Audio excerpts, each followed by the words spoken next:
Momentum going with this home crowd. Rick Neuheisel is standing by with Samantha. I know you're enjoying coaching the QBs this year, but you are still unsure who should be QB1 yesterday. Who's it going to be and what went into that decision? Well, I wasn't unsure. I just wasn't going to tell y'all. But thanks a lot, Kevin Prince is going to start. Kevin's healthy. We're excited about what he brings to the offense. Richard is chomping at the bit. We think both of them can help us win. Coach, you said yourself it's been a while since you won a big home game. The powers that be say this is a must-win game, but you don't seem panicked. Can you put this game into perspective for me? It's a beautiful Saturday. It's the Rose Bowl. It's Texas and UCLA. You can't ask for more than this. All right, you heard it here. Back up to you guys. All right, Samantha, thanks very much. We agree. We heard from Rick Neuheisel. We'll hear from Mack Brown coming up in just a moment as his Longhorns take the field here at the Rose Bowl. And we'll kick it off in a matter of moments.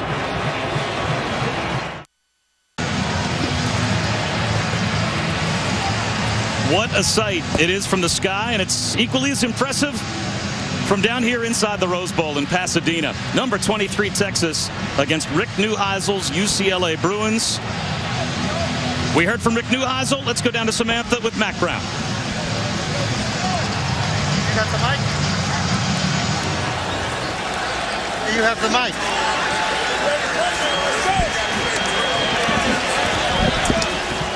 We're having a bit of a technical issue with Samantha down on the field, so hopefully we'll hear from Mack Brown in just a moment. But there's the young man that is going to start this afternoon for Texas, Case McCoy. You know, if you were Rip Van Winkle, Bob Davie, and you woke up and you were a Texas football fan, you'd think you never went to sleep. Last week you're watching McCoy to Shipley, and you're watching a guy named Acho make tackles on defense. It must be, to a certain extent, feels like old times.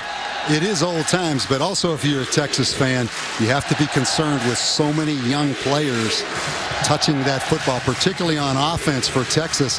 A lot of people talk about payback, redemption for last year for Texas. You know, UCLA came into Austin and beat them last year. They have too many young players on this Texas team. A lot of them weren't even there last year to worry about redemption or payback. They just have to worry about their assignments and execution. And you're going to see this young Texas offense on the field right away here at the Rose Bowl. Texas won the toss and deferred their option to the second half. So Mack Brown will send Case McCoy out. And that's unless Marquise Goodwin brings one back, which he is certainly capable of doing. The track star that just rejoined the Longhorns team before their win last week against BYU. Jeff Locke, the punter, normally handles the kickoff, sends it deep, and a knee will be taken by Goodwin. So the first career start for Case McCoy will begin at the 20-yard line, and you can see not a lot of experience for the sophomore who hopes to follow in his brother's footsteps. Yeah, and I think if you're a Texas fan, what you're hoping on, he has that same it factor that Colt McCoy had. Not the biggest guy, not the most impressive guy when you see him down there on the field in pregame, but neither was Colt. It's that it factor. He thinks he should be the quarterback at the University of Texas. That's why he is the quarterback. And the true freshman tailback Malcolm Brown gets the start this afternoon, and he'll take the game's first handoff. And he'll back his way for about 5 yards out to the 25-yard line, brought down by Damian Holmes. It'll be 2nd down and 5 for Texas. And of course, Garrett Gilbert over on the sideline after throwing a couple of interceptions in his first 8 attempts against BYU. The switch was made by Mack Brown. Of course, Major Applewhite and Brian Harsin both had a lot of confidence that the combination of Case McCoy and David Ash, the true freshman who is more of the wildcat belly option quarterback, would get the job done, and they did. A come-from-behind win in the second half. Here's Brown. Maybe a yard. It'll set up 3rd down and 4 as we check our impact players for Texas, brought to you by Chick-fil-A. Well, there's not many times that you're going to have 2 true freshmen listed as your impact players at the University of Texas. But Jackson Shipley, probably their most productive player already. We've already seen a good dose of Malcolm Brown, the tailback, early in this game. And then on defense for UCLA, their safety, Tony Dye, their #1 leading tackler last year. First big 3rd down test, though, for Case McCoy. McCoy leads the way, and very close to the 1st down is Brown. A counter handoff, and McCoy was out there as the lead blocker. But we'll have to check the spot of the football. And it will be 4th down. A half-yard shot. Well, you see Texas. Obviously, the key for Texas, stay out of 3rd and long situations.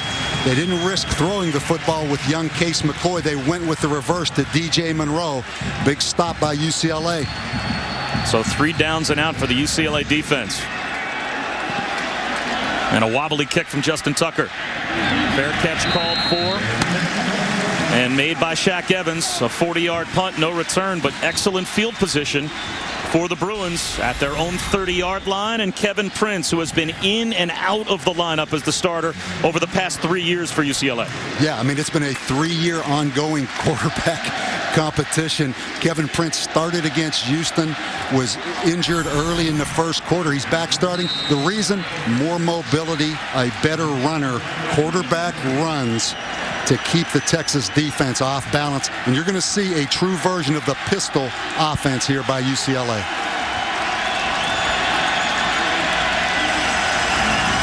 Jonathan Franklin finds a seam. And he picks up 9 on 1st down. It'll be 2nd down and about 1.5 yards. Kenny Vaccaro tripped up Jonathan Franklin, but Franklin might be the real home run hitter if there is one for this UCLA offense. I agree. He is the guy that gives him the best chance for a big play. Very quick feet. Prince, his first attempt, and it's intercepted. A wide throw picked off by Carrington Bindum. The first turnover on the first possession for UCLA, and the Longhorns are in business. Yeah, your worst nightmare if you're Rick Neuheisel. You're going to watch Prince right there. He just throws the ball out there in the vicinity of 2 UCLA players, but a great break on the ball and an interception right there by Texas.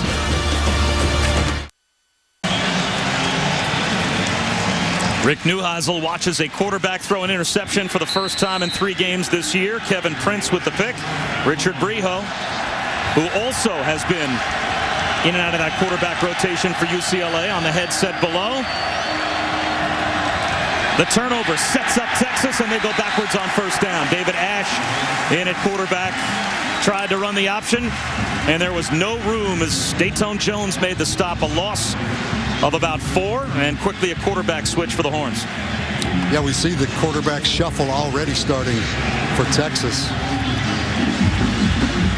David Ash, more of the runner, kind of a wildcat quarterback. Case McCoy, a little bit more of the total package run-in pass. A little bubble screen to the near side, and maybe back to the original line of scrimmage as Andrew Abbott came up and made the stop on Shipley. So now it sets up 3rd down and 10 for Texas. And this is a huge moment, you would think, for this UCLA defense. They could get off the field and avoid any damage done by the interception. And I think you see early here, this has the makings of a low-scoring ball game. Both offenses a little bit tentative. I don't think we're going to see a lot of points in this game today. McCoy out of the pocket on 3rd down, fires one across his body, and wide open is DJ Grant. Walks into the end zone with a Longhorn touchdown.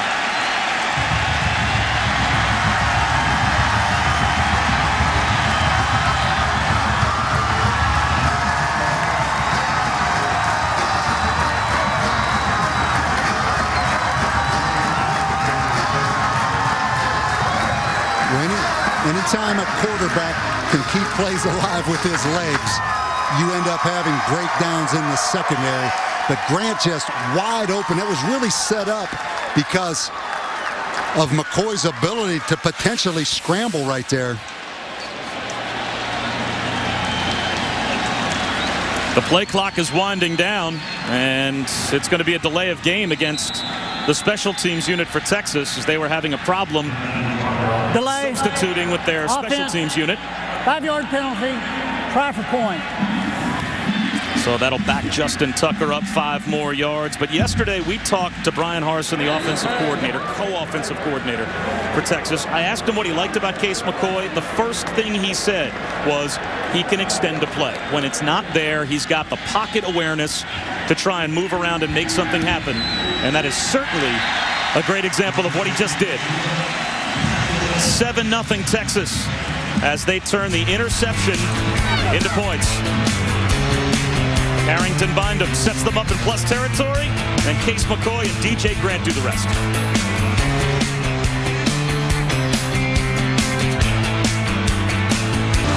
A $152 million renovation of the Rose Bowl underway. It's scheduled to be completed in 2013. They are building onto the old press box, which we're in here at Pasadena. What a beautiful day. If you're a Texas player or coach, you have to enjoy it. I mean, it's been brutally hot in Texas. I think they averaged about 104 degrees a day through training camp. Come out here to the West Coast, low humidity, nice, cool, crisp afternoon. Case McCoy's got to feel great right now. Brian Harsin, the offensive coordinator, we talked about chatting with him at the walkthrough last night, said when they got off the plane, they felt great here at the Rose Bowl. Josh Smith on the kickoff return for UCLA. Tries to turn the corner, and he's bumped out at about the 23-yard line. There were 80 days this past summer in Austin where the temperature went over 100 degrees. And you're right, in fall camp, they averaged 104 degrees per workout. As we go back to the touchdown. It's always about communication. UCLA is going to roll to a 3-deep zone. The corner should go back. He comes up. Watch what happens right here. Aaron Hester, number 21, should be playing the deep outside third. He jumps up for no reason. DJ Monroe in behind him. Keep in mind, a new defensive staff here at UCLA. We mentioned 4 new coordinators in this game. Joe Tracy just implementing his system at UCLA. They got burnt right there. Franklin shut down at the line. Let's take a look at our Chick-fil-A impact players for UCLA. I had to let that moo occur first before I started. But UCLA, 2 really good running backs. But Jonathan Franklin, he's the big play guy. Had 118 last year in Austin against the Longhorns. They have to throw the ball more efficiently. Nelson Rosario, maybe the catch of the year against Houston. Jordan Hicks, this young linebacker for Texas, played great last week against BYU. Franklin again. It'll be 3rd down and long. Let's go back to the studio and check in with Robert Flores. All right, Robert, the early 7-0 lead for number 23 Texas. Their first road test of the season as Mac Brown's team 2-0 to start off the year. They've got the early 7-0 lead, and Rick Neuheisel's UCLA Bruins facing 3rd down and 6. Kevin Prince trying to shake off an opening possession interception, and a nice throw to the sideline, and a 1st down catch is made by Nelson Rosario. Boy, you hear so much about the back shoulder fade. You know, with the receiver going deep, you're going to look from behind here with Prince, but the defensive back has to respect the deep route. Then the ball is underthrown to the outside shoulder. That is a big 3rd down conversion for a UCLA pass offense that's really been struggling early in this season.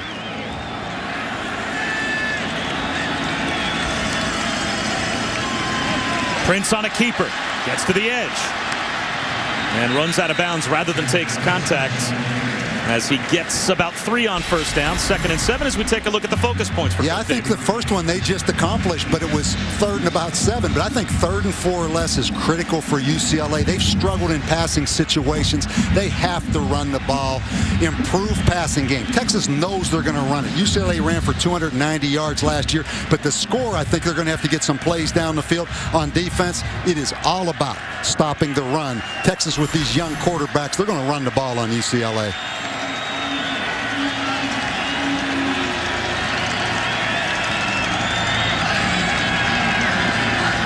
Play clock down to 3. Prince to throw on 2nd down and 7. Over the middle, he's got Franklin short of the 1st down. It'll be 3rd down and 1 as he just gets across the 50-yard line. And the great thing about that, we talk about 3rd and manageable, 3rd and short situations. The whole offense is in play now. All the quarterback runs, Jonathan Franklin. You could even play action pass.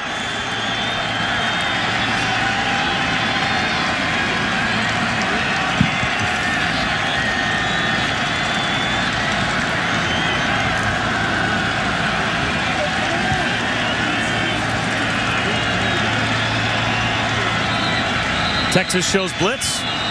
And now a timeout called from UCLA from the sideline. We'll step aside. A big 3rd down and 1 from midfield for the Bruins when we come back.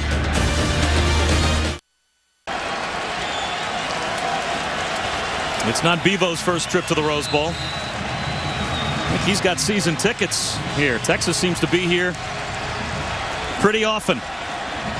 Looking for some revenge against UCLA for a loss last year. And now a flag flies on 3rd down and 1 after the Bruins timeout.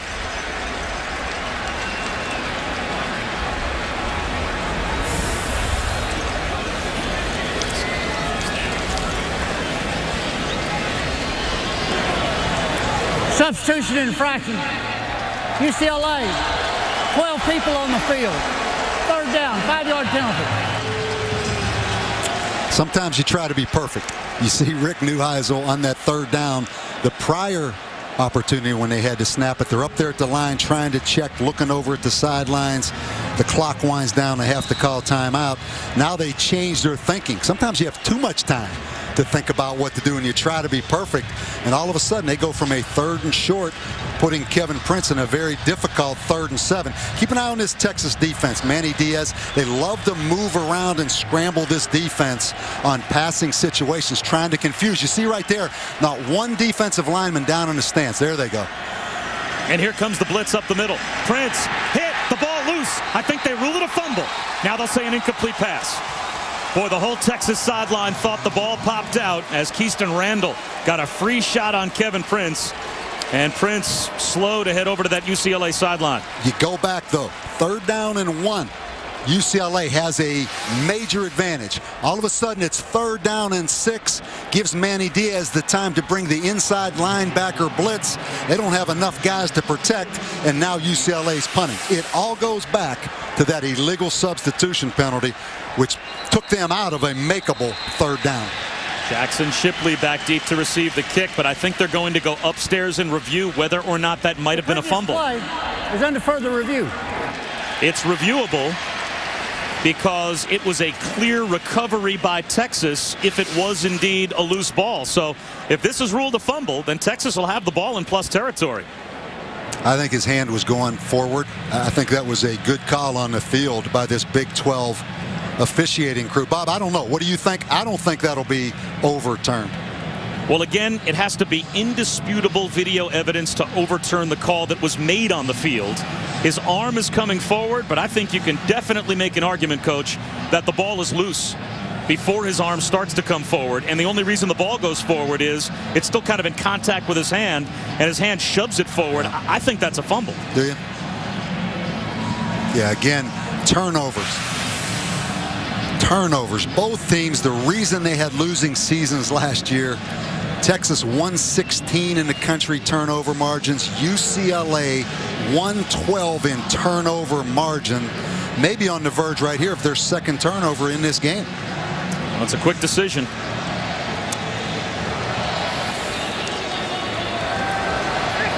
After further video review, the previous play is confirmed. 4th down. Well, Kevin Prince is a tough young man. He took a hit there, somehow got the ball shoved forward, so it stays as an incomplete pass. But only three attempts against Houston, left the game with a concussion. In 2009, he missed a few weeks with a broken jaw and a concussion, came back to play that year. Last season, 5 starts before undergoing knee surgery. It has been some type of trail that he's taken here at UCLA. Shipley fumbles the punt. Did he get it back? No, it's loose. UCLA's got it. The Bruins are in the red zone after a punt return turnover by Jackson Shipley. Yeah. Texas 5-7 last year. UCLA 4-8. We talked about turnovers. That's why they both had losing seasons, and it's continuing right here. Jackson Shipley, the true freshman. I don't think you're going to see that many times in his long career at Texas. I mean, that is just an unforced error right there. When you play young players, you have to live with the growing pains. And right there, UCLA provided a great opportunity to get right back in this game. Isaiah Bowens with the recovery for the Bruins. 1st down at the 19-yard line.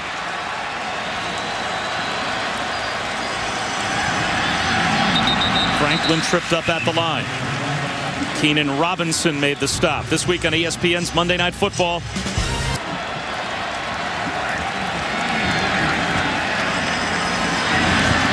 Franklin breaks a tackle, but thrown down at the 16-yard line after a gain of 3. It'll be 3rd down and 6.5. And right now you're thinking, if you're UCLA, listen, my starting kicker is out. Kip Smith, their starting kicker, hip flexor this week in practice. The backup kicker, who's the punter, Jeff Locke, 18, will be their kicker. That's what Rick Neuheisel's thinking right now as he figures what to run on this 3rd and about 7. You know, they're not going to play it conservatively, I don't think, and play for a field goal. Their field goal kicker's out. You throw the ball right here and try to convert to 1st down. They could even run it here, considering it 2-down territory. Prince looking at a blitz again. It's tipped and intercepted. Picked off at the 5-yard line by Adrian Phillips. And he's out close to the 30-yard line as the two teams trade turnovers, and Texas has the ball back. I think you're going to see the quarterback rotation starting earlier for UCLA than what we first thought. But again, in a 3rd down passing situation, you open up the playbook for Manny Diaz. Again, you're going to see him come with the blitz right here. Both linebackers, you see the safety rolling into the middle of the field. But that football should not have been thrown right there. I mean, Kevin Prince has played a lot of snaps at UCLA. Granted, Manny Diaz came with the blitz, but protect the football and get the field goal. Heck of a play by Blake Gideon, the safety, getting his hands on that ball. I think Adrian Phillips would have picked it off whether Gideon touched it or not. Malcolm Brown with a cutback. Well, that's a tough run by Malcolm Brown. Picks up 5, maybe 6 yards as he broke the initial tackle of Damian Holmes. I'm not sure where Kevin Prince was going with that football. It looked like Adrian Phillips, the corner, was ready and waiting.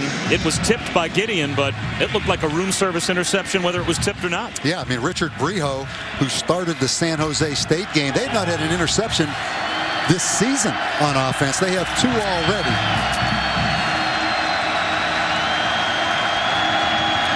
The toss to Brown with a cutback. He's got a 1st down.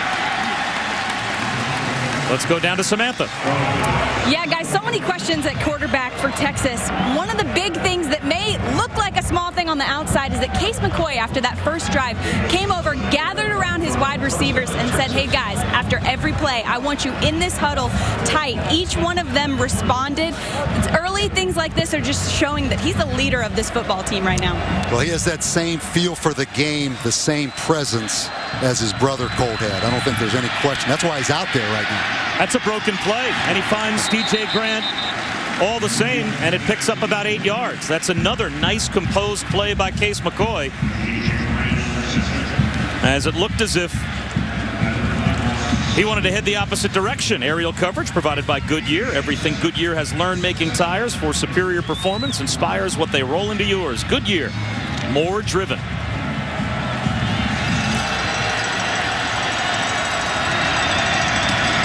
Right up the middle goes Brown, and he is met at the line. Sean Westgate drove him back after a gain of a yard. It'll be 3rd down and about 1.5 yards. Interesting on this 3rd and short. Texas, Mack Brown made a commitment in the offseason. Said, I want to be tougher. I want better line play. He goes and hires the offensive line coach from Georgia, Stacy Searles, because he thinks the SEC has the most physical line play. It'll be interesting right here with that big tailback in the game. Can they convert on this 3rd and short right here? Cody Johnson takes the handoff, and he pounds his way for a 1st down and more. Drags tacklers inside the 45 to about the 43-yard line. Jordan Zumwalt made the stop, but that's 252 pounds. That's a tough young man to stop when he only needs a yard. That's a statement, though. You know, you go back to Mack Brown, 5 new coaches. You see Mack right there. That's not a major play, but that's a statement game for him. He hired 5 new position coaches, a new offensive line, a new defensive line coach, both of them from the SEC, because he said that's the most physical conference in all of college football. You see that statement right there paying off early. Back to Malcolm Brown. Can't turn the corner. but stays inbounds at about the 40, knocked out of bounds at the 39. That's a gain of 4 yards, though, for the true freshman. Andrew Abbott was there to make the stop. It'll be 2nd down at 6. 2 new coordinators for Texas, 5 new position coaches. Really a transition year for Mack Brown, but interesting talking the stories of how he hired and why he hired these coaches, each one of them for a specific reason. Now it's Fozzie Whitaker in a tailback. McCoy instead, a little hitch to the near side. Goodwin gets pounded.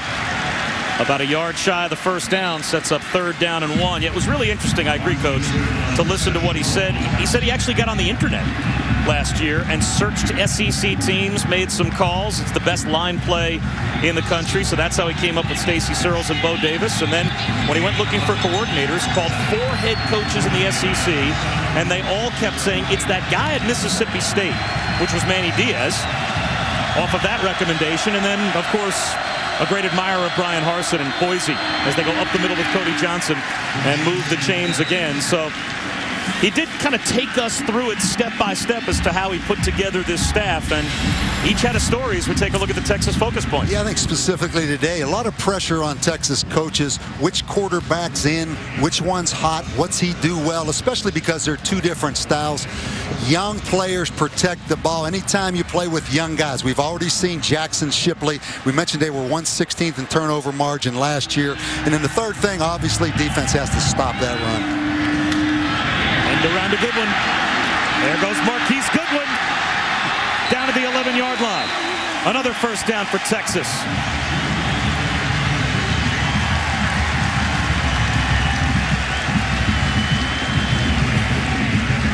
It's an interesting story. Marquise Goodwin. You're going to see him right here come across on this little jet motion sweep. Just gets speed, but he's a track guy. Was going to redshirt this year. Came in after the Rice game, visited with Mack Brown and said, you know what? I miss it. I miss it. I want to come back. Doesn't know the offense, but like Mack said, can't teach speed. 1st and 10 at the 11. Malcolm Brown, 10th play of the drive, moves Texas down to about the 8-yard line. A gain of 3. Well, it's a young man that plans on competing in the Olympics next summer. In the long jump, he finished 13th in the 2011 World Championships, and he's already won 3 Big 12 long jump titles. And there's no question that he is a weapon in that respect, and they find a lot of different ways to use him. Yeah, they have a lot of different weapons. You see DJ Monroe in here right here. He's another weapon. There's another weapon getting to the pylon. In for a touchdown is Fozzie Whitaker. The Longhorns just keep coming at you.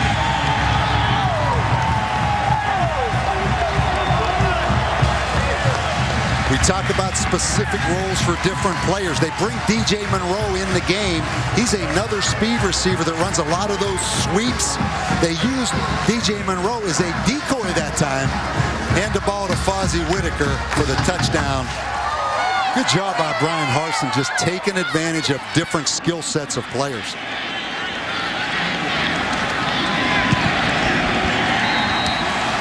An 11-play, 71-yard touchdown drive.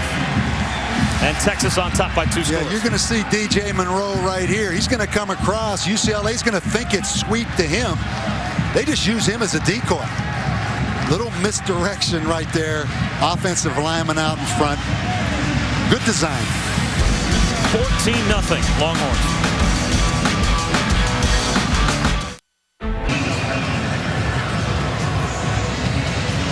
8th career touchdown to Texas for Fozzie Whitaker gives the Longhorns the 14-0 lead.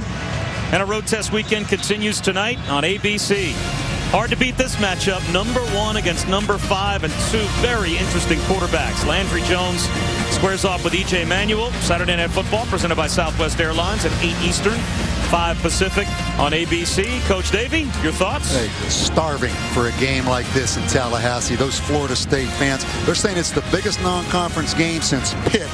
1980, Dan Marino came to Tallahassee. I remember that game. I was coaching at Pitt. That's how old I am. I remember the atmosphere in that stadium. I also remember they beat us. We were the #1 ranked team in the country. That place will be on fire tonight in Tallahassee, man. They have been waiting for a game like that. Looks like Kevin Prince is set to come back out with the UCLA offense after the Bruins turned it over down in the red zone and set up the Texas touchdown drive. And this will be a touchback. Justin Tucker knocks it past Josh Smith as we check in with Samantha. Yeah, guys, when we were having some audio issues before the game, I asked Mack Brown about starting out strong. He said he actually told his guys that the game started at 11:30 because they've been struggling so much in the first half. On defense, specifically in the first half, originally Dwayne Aquina, their DB coach, was telling the guys, just do your job, stick to your assignment. Well, in the second half of last week's game, he changed that to get out there and make a play. That's what's juicing up this offense right now. So far, so good for the Longhorns. Well, they've taken 2 turnovers, Samantha, turned it into 14 points. And now in a misdirection play, Kevin Prince gets the sideline. And he's out of bounds, out close to the 40-yard line, a gain of 20. Well, you see the reason Kevin Prince is in the game. The decide zone, the #3 from Texas closed down inside Jordan Hicks. That let Kevin Prince come outside on that zone read. That's the reason he's playing. He is more elusive, better option style quarterback than Briho.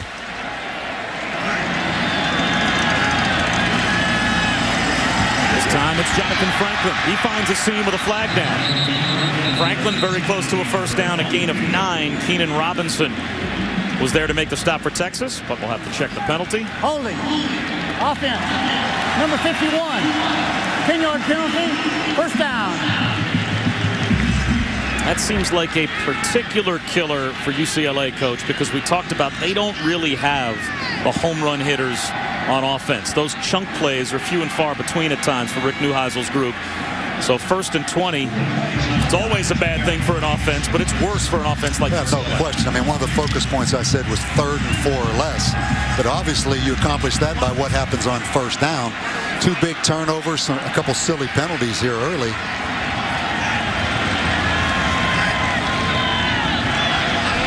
Texas shows blitz. Under pressure is Prince. He'll take off and run again. Picked up about 4.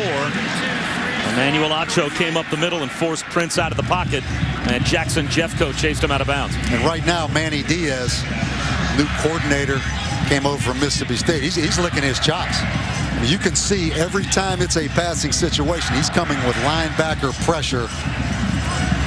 And so far, UCLA, no real answer for that pressure. 2nd and long. Anticipating pressure again here, Prince. Let's see what their answer is.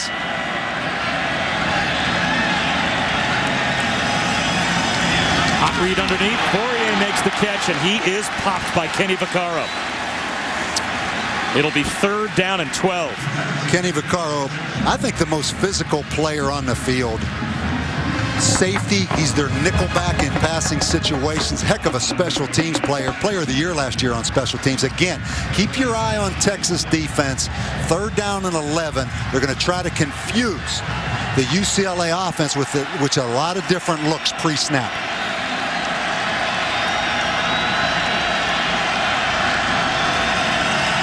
Five-man rush. Prince well protected this time. A wobbly throw, and that's intercepted. Picked up by Vaccaro. Another turnover for UCLA.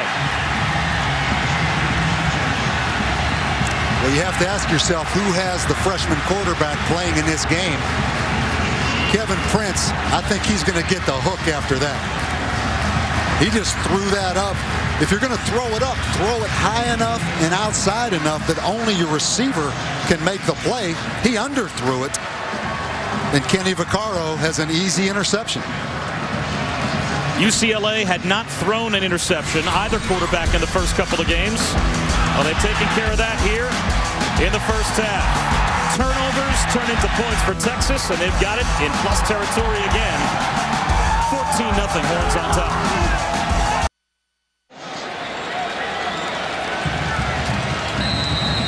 Three first-quarter interceptions by Kevin Prince on the right, and Rick Neuheisel has told Richard Briho to start warming up. We'll see who the quarterback is as we start the second quarter, with Texas trying to take advantage of yet another turnover by UCLA. 3 first-quarter interceptions for a team that doesn't have explosive players offensively. UCLA has really dug themselves a hole. Yeah, and what I see, this quarterback rotation, I think the single toughest thing as a coach is trying to project how a quarterback will play in a game from practice. You know, some guys in practice play great. I especially thought that would be difficult for Texas because they have 2 young quarterbacks. A little bit easier for UCLA, but I mean, Kevin Prince, you've got to take him out. 3 interceptions. There's no reason talking about anything else stat-wise for this game. But, you know, I could see Texas trying to figure out, is Case McCoy a gamer? How is David Ash going to play in the game? But Kevin Prince has played a lot of football here at UCLA. Well, UCLA's defense has forced a 3rd down and 3 after the interception, so they have a chance with a stop here to get off the field and see if they can put a tourniquet on what has been a rough first half so far. Texas with a 14-0 lead. Yeah, Jackson Shipley right here in the slot. Even though he's a freshman, he's the 3rd down guy. They'll send blitzers after Ash, and he'll throw it and find Shipley for a 1st down. A gain of 14 yards for Texas as UCLA sold out with a run blitz, and Ash beat them over the top. Yeah, you're going to see UCLA. They're going to come with a zone blitz. That leaves some voids, but I'll tell you something. If I can circle Jackson Shipley and say he's probably going to get the football on 3rd down, you know UCLA should have been aware. That was way too easy right there. Ash stays in at quarterback. Flags flies. Malcolm Brown goes up the middle. He's got a 1st down if the play stands, but a flag thrown back at the line of scrimmage.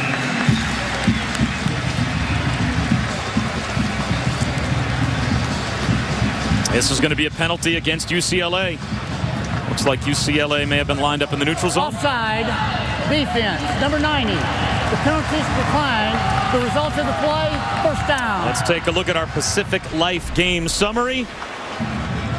And these numbers will explain why that's a lot of depressed people in light blue in the background there. 14 points off turnovers, and Texas looking for more. Yeah, couldn't be any better for Texas. Couldn't be any worse for UCLA. It's that simple. But I think it's key right now, this UCLA defense. Hang in there. Force a field goal attempt.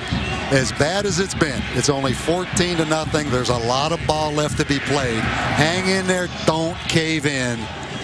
Win this little battle right now. You don't have to win the war right now. Just win this little battle. Hold them to a field goal. You can see right now, body language-wise, they're hanging on right now, UCLA.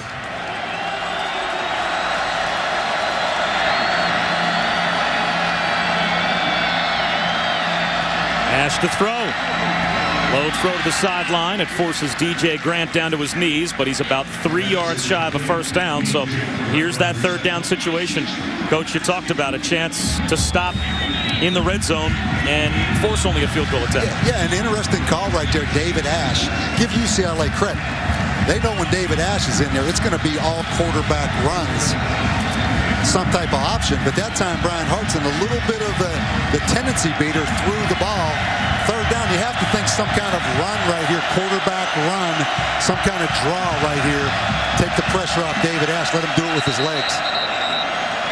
Timeout called by Texas. Mac Brown called that timeout from the sideline. Texas, their 1st timeout of the half. The Longhorns combined between McCoy and Ash are 6 for 6 passing. Outside of the fumbled punt by Jackson Shipley, it's been a pretty flawless first half. Well, so far, Texas has passed the test. A road test weekend. A lot of top 25 teams on the road this week. And there have been some wild games already played today in college football. UCLA trying to get what would be a huge momentum-building win as they're about to go on the road for the first 2 games of the Pac-10 schedule beginning next week. But Rick Neuheisel, you know, earlier today in the LA Times, Coach Davey, the game preview story didn't deal so much with X's and O's. How is Texas going to fare against UCLA? That type of thing. It was all about the state of the program. Yeah. What this win or loss would mean to Rick Neuheisel. What the future holds. And he seemed to sense how big this game was when we talked to him yesterday as well. Yeah, a lot of people here. He's 16-23 in his 4th season, but an opportunity because of USC's problems in 2-year probation. He hasn't been able to seize any momentum. That's why today's game's so big. Trap handoff on 3rd and 3. Brown right up the middle. Lost the football. Is he in the end zone?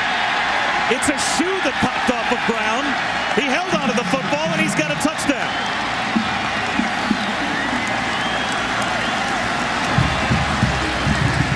A 16-yard touchdown run for Malcolm Brown with one shoe. That's why they say he's the future. You're going to take a look at this. They pull the guard around. You're going to watch the guard pull around. He doesn't really block anyone. It's Malcolm Brown on a little draw type action. Gaping hole. But right here's what you have to love. Oh, if you're a Texas fan, you haven't seen that in a while right there. That true eye tailback that can run people and knock people back. He tricked me when the shoe popped off, but another interception thrown by Prince that results in 7 for Texas, and the Longhorns in control.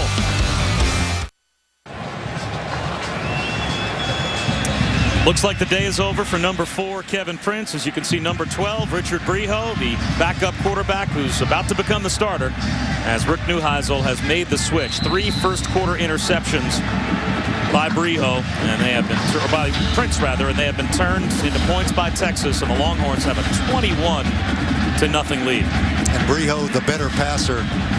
UCLA obviously going to have to throw it now, but pass protection is the real issue.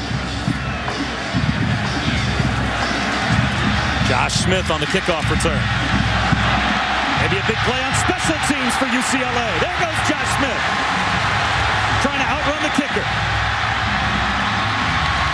All the way down inside the 15-yard line.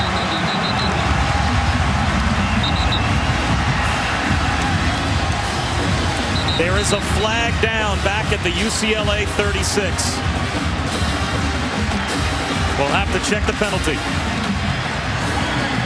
And it's coming back. Number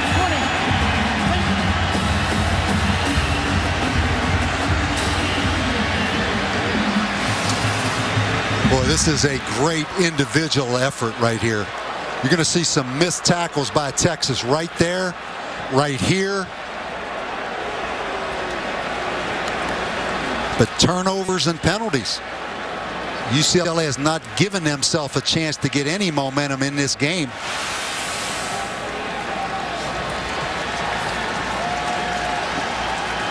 Well, the 2 big plays that could have been turning points for UCLA on special teams.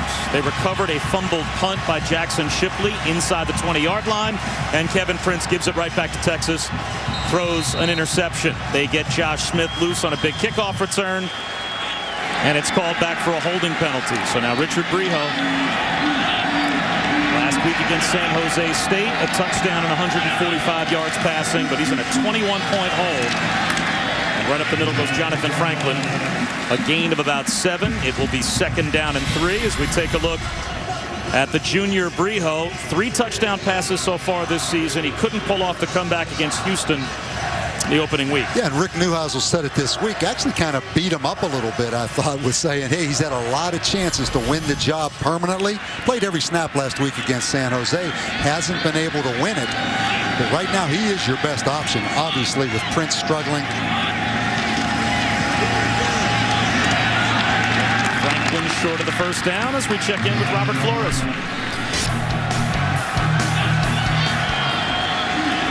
All right, Robert, it's 21-0 Texas on top of UCLA here. UCLA looking for a 3rd down conversion, and they get that and more from Derek Coleman as he's brought down at the 46-yard line, a gain of 12. Well, you're going to see the pistol. The tailback behind the quarterback.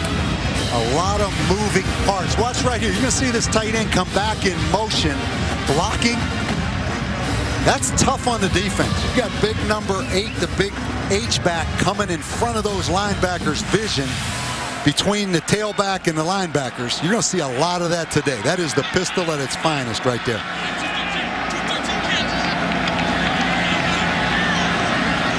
Play clock down to 5. Brijo trying to change the play at the line. Play action. Brijo under pressure. He dumps it underneath. Almost threw an interception as Alex Okafor was coming with pressure. And the new season of Dancing with the Stars premieres this Monday, September 19th at 8/7 Central on ABC. The most surprising cast ever, including soccer goalie Hope Solo, LA Laker Ron Artest. I believe he's still Ron Artest. At least on our promo, he's Ron Artest. Unless you bump into him and he introduces himself as Meta World Peace. Whatever he wants to be called, you better call him that, because he's a rough dude now. I'll tell you, that's a rough guy. I'm not sure if World Peace as a last name quite encompasses the life and times of Ron Artest. But God bless him. Richard Brijo, 2nd and 10, slings one to the sideline, has a completion to Randall Carroll, and that's good for a first down. Is there a sense, Coach, when you make a quarterback switch, even down 21-0, like it's kind of going to the back 9 in a golf round, that there's a fresh start? Is there any life breathed back into an offense? Yeah, the problem when you is pull that trigger? You've had some double bogeys on the front 9 with those 3 interceptions. I mean, you're in the clubhouse right now after the front 9, but you have a hard time breaking 100. You know, so, but I do agree, you do get a fresh start. It energizes you a little bit. It gives him an opportunity right here, and really not a lot of pressure on Brijo right now. They're down 21-0. Kevin Prince didn't play worth a darn. Coleman for a yard up the middle, but so much time left in this football game. And obviously, you probably, if you're Rick Neuhausel, I would think, trying to drive the point home. Guys, we're probably going to get the football 8-9 more times in this game. A great point. And on the flip side, you're Texas. You come out here with all these young players. Max talked about, hey, first game on the road, how tough it's going to be, hostile environment, long trip. Sometimes you get ahead too fast, too early, and you become complacent, particularly with young players like Texas has. So there's a lot of ball left to be played now. But can UCLA keep from self-inflicting wounds to themselves? Trick play here. On the reverse, trying to turn the corner to Smith.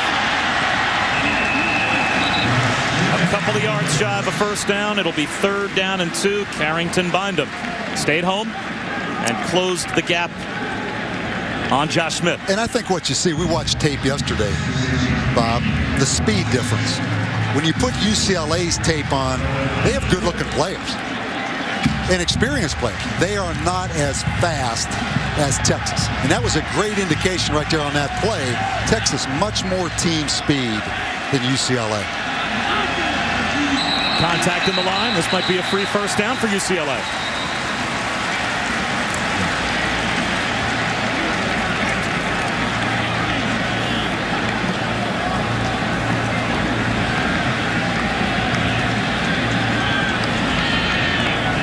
Offside, defense, number 95, with contact. 5-yard penalty, first down. Time you play an attacking style defense, you see Dorsey, the sophomore defensive tackle, really had what Texas people thought was a breakout game last week against BYU. But when you play an attacking style, cadence is always a good weapon if you're the offense. That time Brijo got him to jump.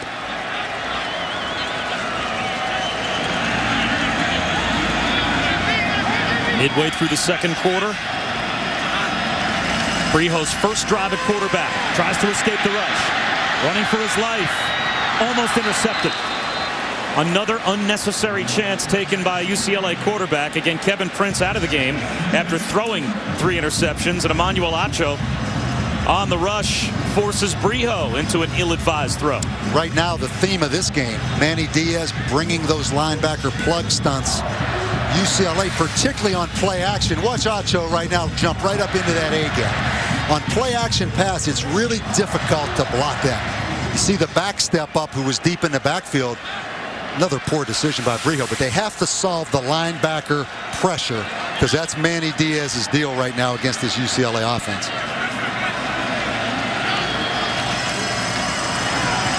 Up the middle goes Coleman. At the 10, stays on his feet. Knocked out of bounds just shy of the pylon. 1st and goal, UCLA. A big run by Derek Coleman. Kenny Vaccaro saved the touchdown, but it'll be first and goal. Yeah, big Coleman at 240 pounds just kind of squirted through there. You know, it wasn't a gaping hole. He just kind of very patient run. You watch this right here. There's not a gaping hole up in here. He's really patient, though. And then he makes Vaccaro miss. This is a 240-pound tailback who had 100-some yards in the second half against San Jose State last week. 27-yard run by Coleman makes it first and goal at the 1, and this is a must for UCLA. They have to have 7 points here. Coleman again. And they've got their 6. The extra point could make it a 2-touchdown lead for Texas. A 10-play, 74-yard touchdown drive. Yeah, and what you love about that drive, UCLA overcame some adversity because they had the holding call on the kickoff return. They didn't fold. They didn't hang their heads. That was a key drive right there. Again, Coleman right now on the short yardage play, 135 yards against San Jose State. Good, tough run. Now this could be an adventure for Jeff Locke, the punter forced into place kicking duties. Boy, he made that look pretty easy. UCLA is on the board. It's a 2-score game here in Pasadena.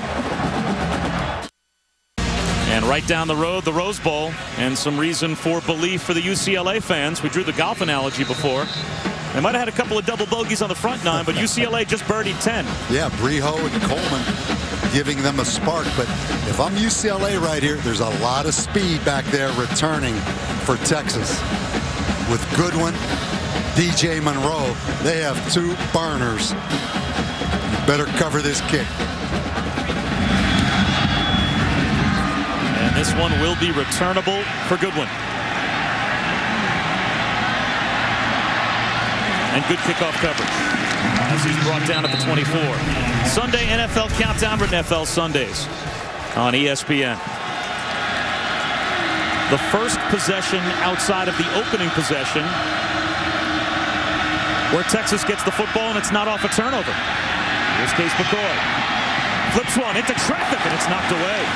A risky throw by McCoy as we head back to Robert Flores. Well, Robert, after the first Texas incompletion, 2nd down and 10. Draw play. Malcolm Brown fights his way out across the 25 to about the 27-yard line. It'll be 3rd down and 7. And Coach Davey over on that UCLA sideline. Hey, guys, we made a quarterback change. We didn't shoot ourselves in the foot. Yeah. We went down and scored a touchdown. Now it's 3rd and 7. And now an interesting call right here. Your Texas momentum kind of creeping back a little bit to UCLA. 3rd and 7. How aggressive are you right here with the young quarterback? Is it quarterback draw? Is it screen? Or do they let Case McCoy try to make a play right here? Here comes the blitz. He looks over the middle and it's incomplete. Intended for Fozzie Whitaker. Zumwalt came untouched.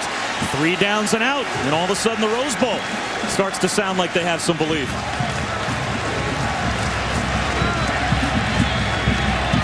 Yeah, when you have a young football team like Mack Brown has, preaching that message that it's a long, long game. There's going to be a lot of peaks and a lot of valleys throughout this game. Right now, UCLA has a chance to gain some momentum.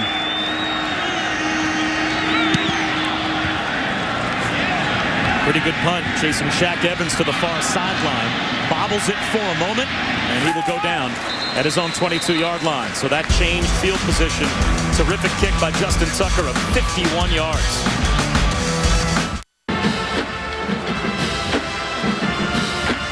Aerial coverage provided here in Pasadena by Goodyear. Everything Goodyear has learned making tires for superior performance inspires what they roll into yours. Goodyear, more driven.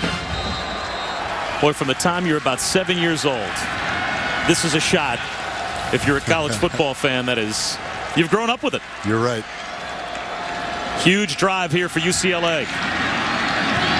Quarterback keeper out to about the 26-yard line, and an injury update that's key as well. Let's check in with Samantha. An injury update with John Franklin. Guys, he still should be able to hold the ball high and tight, but they did wrap up his right shoulder. Bigger deal right now is this energized sideline. Right now they've got the fans behind them. They're actually cheering for Richard Breho.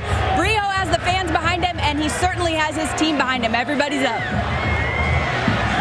A lot of life, you're right, Samantha, has been breathed back into this game by UCLA, but we'll see if Jonathan Franklin can return a shoulder injury.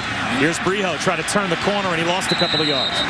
So now it's third down. Adrian Phillips made the stop, 3rd and 8. But Coach Davey, UCLA starts the 3rd quarter with the football. So under 5 minutes to go, if you could find a way to get a touchdown here, you can come out of the locker room with a chance to tie the game. This is really a huge drive to keep alive. Yeah, you're for UCLA. exactly right. And right now, see Kevin Prince, it's a tough situation for a young man. But how do you block? How do you handle these linebacker blitzes from Texas? Because I think Manny Diaz will continue to heat him up. See kind of the scramble look. Texas moving those defensive linemen around. They're going to come with that linebacker pressure right here. Here it comes. Nowhere to go for Breho.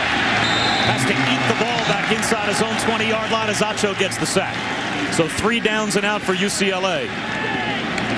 And they'll have to punt from inside their own 10. Yeah, that was a broken protection right here. You're going to see the right tackle slide out. I mean, that's just opening the floodgates right there.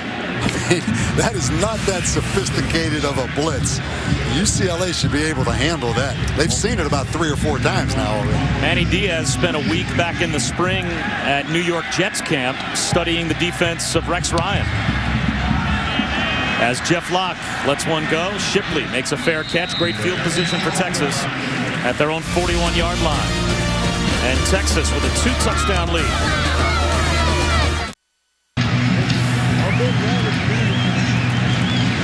Bob Wischusen, Bob Davies, Samantha Steele back in Pasadena, where Texas has passed their road test so far, up 2 touchdowns with 3:41 to go before halftime, and great field position.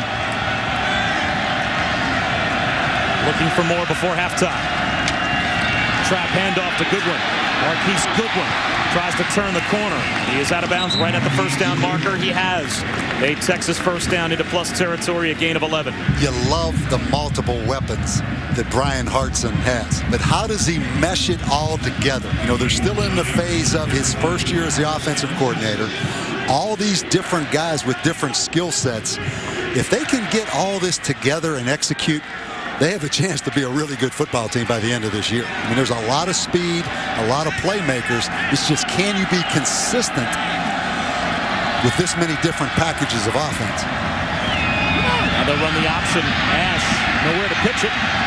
Cuts it back. That's a pretty good job of pursuit by that UCLA defense. A gain of 1. And Longhorn fans, don't miss out on another great Texas football game. The Longhorns will take on Kansas only on the Longhorn Network, October 29th. Raise your horns and call your TV service provider today to let them know that you want the Longhorn Network. I can't emphasize enough how difficult it is on a play caller to shuffle guys in and out. Now a different quarterback, Case McCoy, in a different mindset, a different set of plays that he can execute. A lot of moving parts. He gives it to Whitaker, and that one didn't fool UCLA a bit.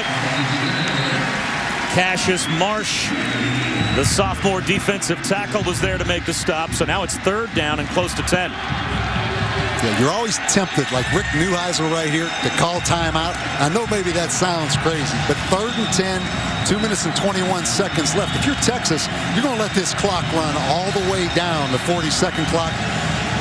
That's not a bad time to call timeout. Show some confidence in your defense, and don't let all that clock run. Because you can stop the clock a lot better on offense than you can defense. Or do you let Case McCoy manage the game here or try and make a play on 3rd and 10? UCLA shows blitz, and they might have induced a false start. It's going to be an interesting call right here. It might be offsides on UCLA. Offside, defense, number 94, 5-yard penalty. Yeah, he actually caused the offensive lineman to flinch that time. Well, how does this change play calling if you're Brian Harsin when you've got 3rd down and 5 now and a spot where even if you don't get it, if you punt, probably inside the 15-yard line? Yeah, I think dramatically changes it. 3rd and 5. Also, you think about which quarterback do you want to put in.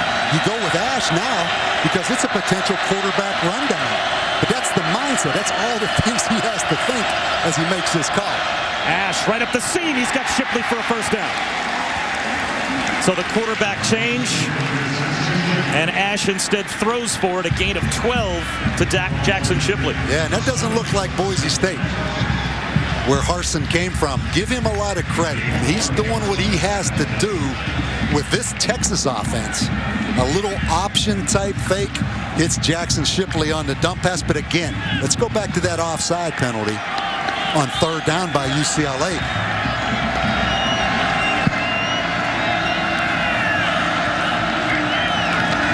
To McCoy at quarterback, wants to set up the screen. And that one is snuffed out by UCLA.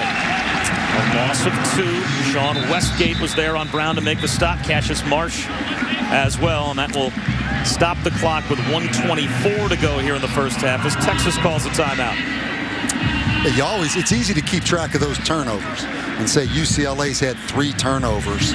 Obviously has hurt them, 3 interceptions, but also some costly penalties. You know, it's not always the number of penalties, it's when the penalties occur. They had the big hold on the kickoff return. They just had that offsides right there on 3rd and long, which they probably would have had possession of the ball back.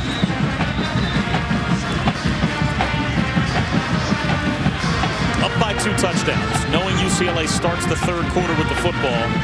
If you're Mack Brown, just from a strategic standpoint, and I guess Harsin from an Applewhite from a play calling standpoint as well, how much of this is making sure that you finish the first half with the football, even if it only means getting 3, or how aggressive are you going for the home run, knowing that you could be back up by 3 touchdowns? Yeah, and doing it with quarterbacks you haven't seen in these situations specifically before.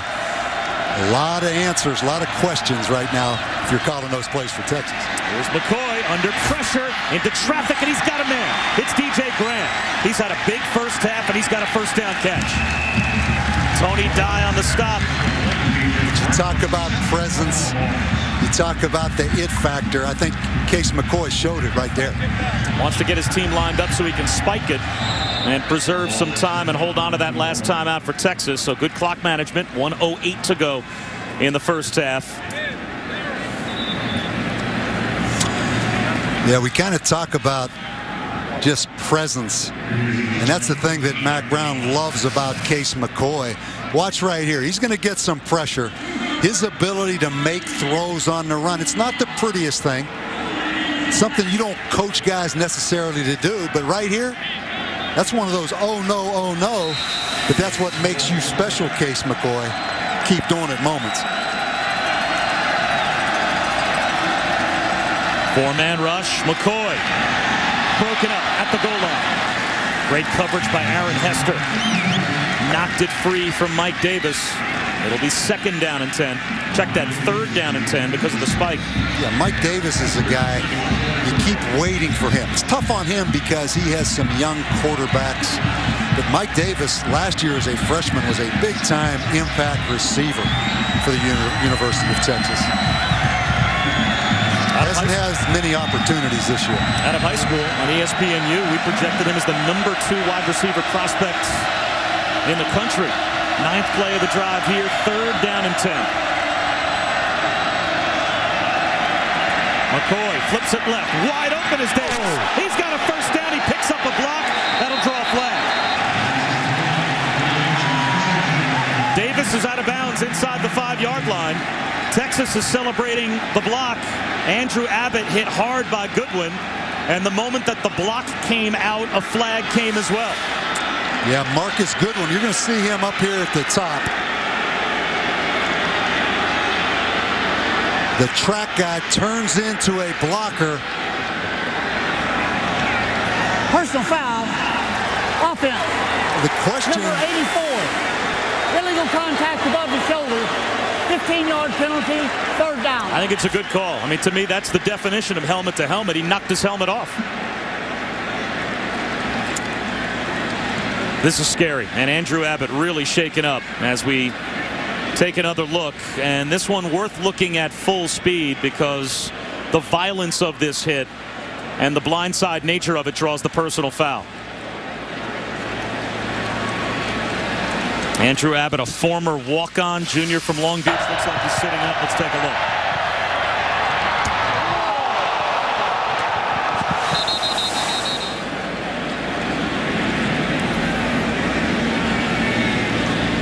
been such an emphasis on that. And I think the NCAA has done a great job the last several years of helmet-to-helmet blows above the shoulder hits. Several years ago, that penalty would not have been called. Several years ago, those kind of hits were the one that made SportsCenter, that everyone applauded players for making. Now they're trying to get away from that as a protective measure for players. And rightfully so. I mean, you don't have to hit a player the way Goodwin just did in order to accomplish the goal of making sure he doesn't tackle the ball carrier. Your job there to block him, you can just wall him off. And Mike Davis still would have had the sideline, so a 15-yard penalty makes it 3rd down and 18 back outside the 25-yard line.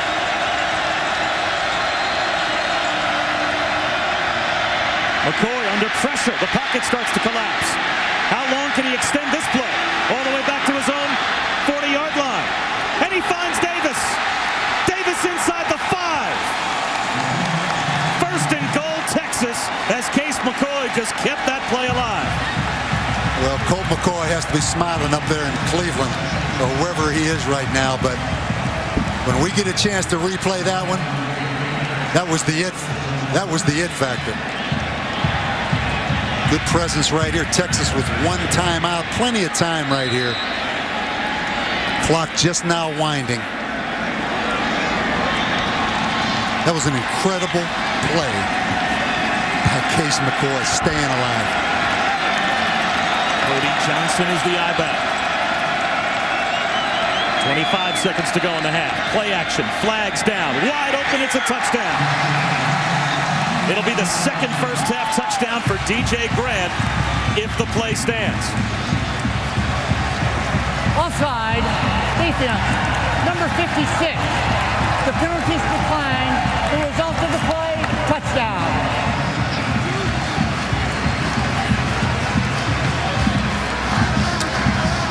Like I said earlier, how do you project, based on how a guy plays in practice, how he's going to play in the game at quarterback?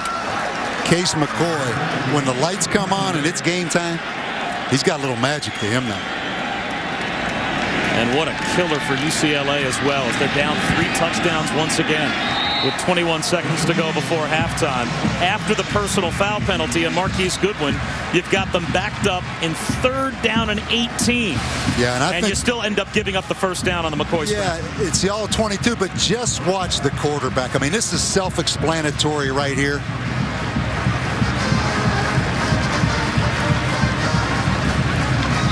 I mean, that's Doug Flutie. Impossible to stay in coverage that long. Finds a wide open Mike Davis. Then they punch it in for the touchdown.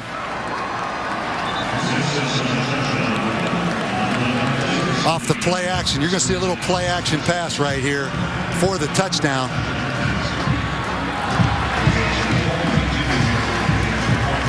It's a heck of a play. You said it. I mean, backed up after the personal foul penalty on Goodwin, 3rd and long.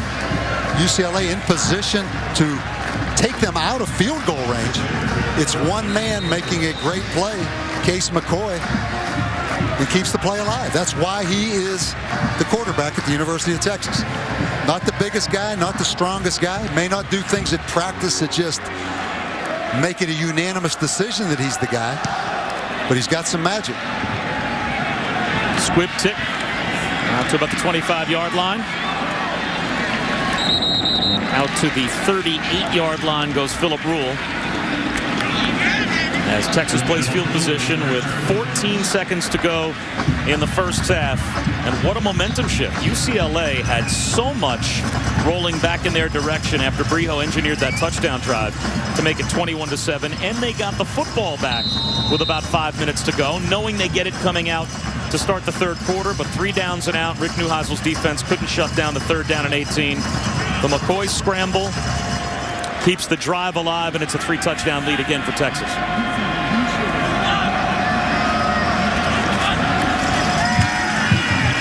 Brijo up the middle. Rosario can't hold on. That went right through his hands. You took that shot of Rick Neuheisel on the sidelines. You talked about that story in the LA Times today. He's taken a lot of heat, but players have to make plays. I mean, those 3 interceptions by Kevin Prince, at some point when a kid gets out there and takes the snap, you have the responsibility as a coach to coach them up all week, but they have to play. And just like that situation right there on 3rd and long, they had plenty of opportunity to sack Case McCoy and force Texas to punt.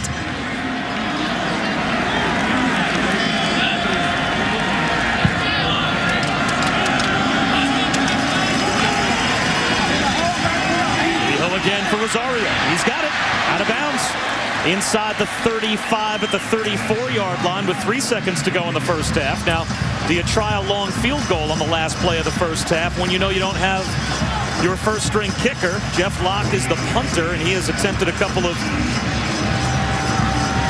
obviously knocked down an extra point on the UCLA touchdown, and it looks like they are going to try a long field goal with Jeff Locke. Yeah, and Locke, tremendous leg strength.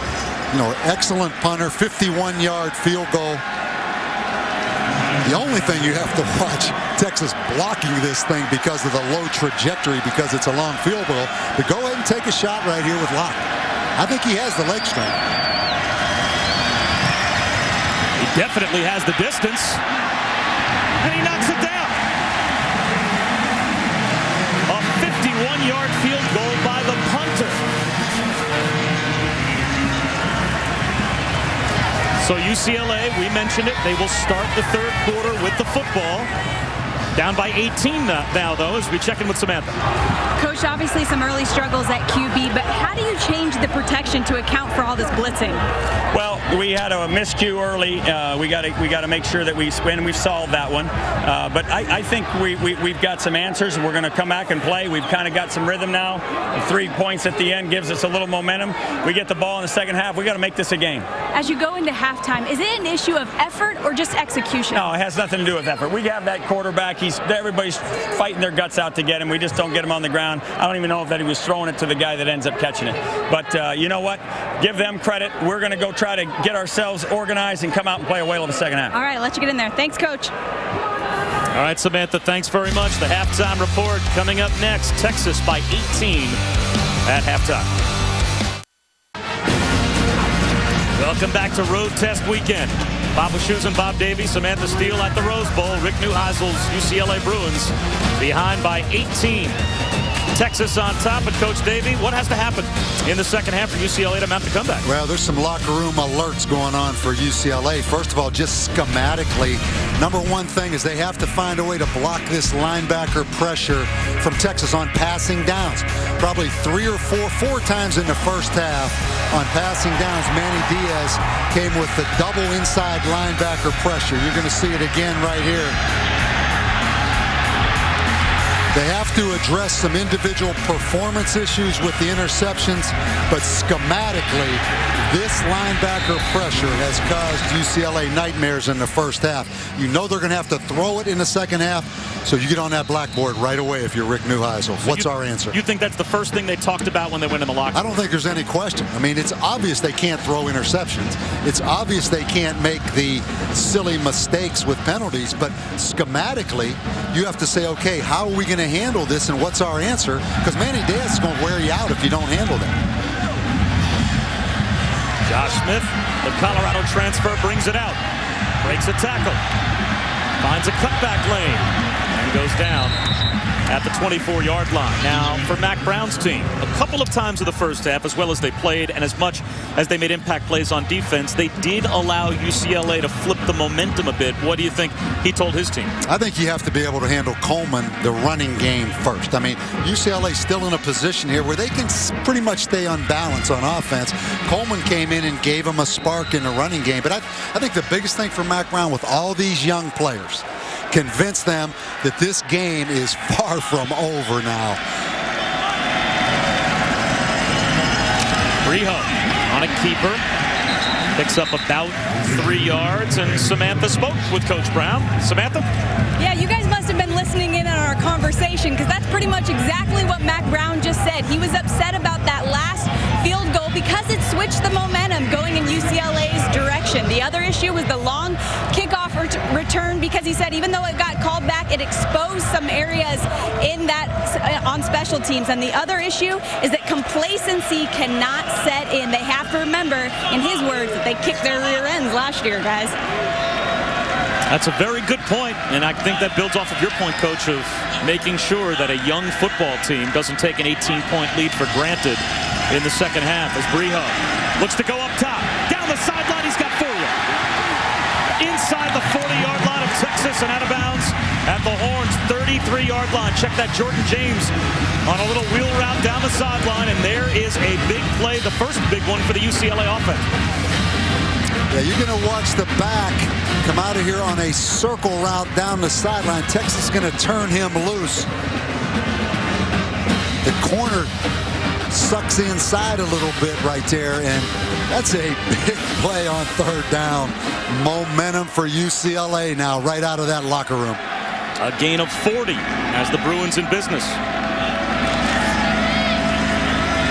Jonathan Franklin fights his way for a yard. You go back to Samantha's point about what does Mack Brown say at halftime. I think as a head coach going in there, you have to be really careful not to go in there and say, congratulate guys on how well we've played. Hey, everything's going good. Everything's going according to plan. I'm not sure you don't go in there and pitch a fit a little bit if you're Mack Brown and only talk about the negative things that happened in the first half, because you're trying to create that mindset. It wasn't nearly as good as what you think it was in the first half. You didn't play nearly as good. So don't start pounding yourself on the chest. You know, particularly with a young team, that's the kind of message you have to drive home. Design rollout for Brio. And he has to throw it away. So it will be 3rd down and 9 for UCLA after we...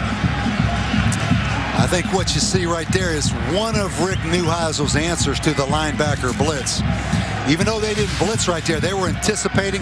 Watch this whole line just try to slide, and the quarterback trying to sprint out away from the blitz a little bit, or anticipated blitz. See right there, Bob, they moved that pocket a little bit, anticipating that middle linebacker right up the gut blitz. Let's see right now if Manny Diaz comes back with it. Just look right up the gut with these linebackers coming. Here comes the blitz on 3rd and 9. And a drop. A nice out thrown by Brio. And Anthony Barr couldn't hold on as we take a look at our Pacific Life game summary. And this, after the 40-yard gain, a tough end of the drive for UCLA. Yeah, you can put all the numbers up there. It's almost irrelevant when you have Prince with the 3 interceptions. And then McCoy, 28 plays. He was the difference offensively, I thought. Here's another long field goal attempt, 49 yards for our punter, Locke. Jeff Locke filling in for Kip Smith. And again, he's got it online. Wow. No doubt about it. 50-yard field goal before halftime for Jeff Locke, and he tacks on a 49-yarder to start here in the 3rd quarter.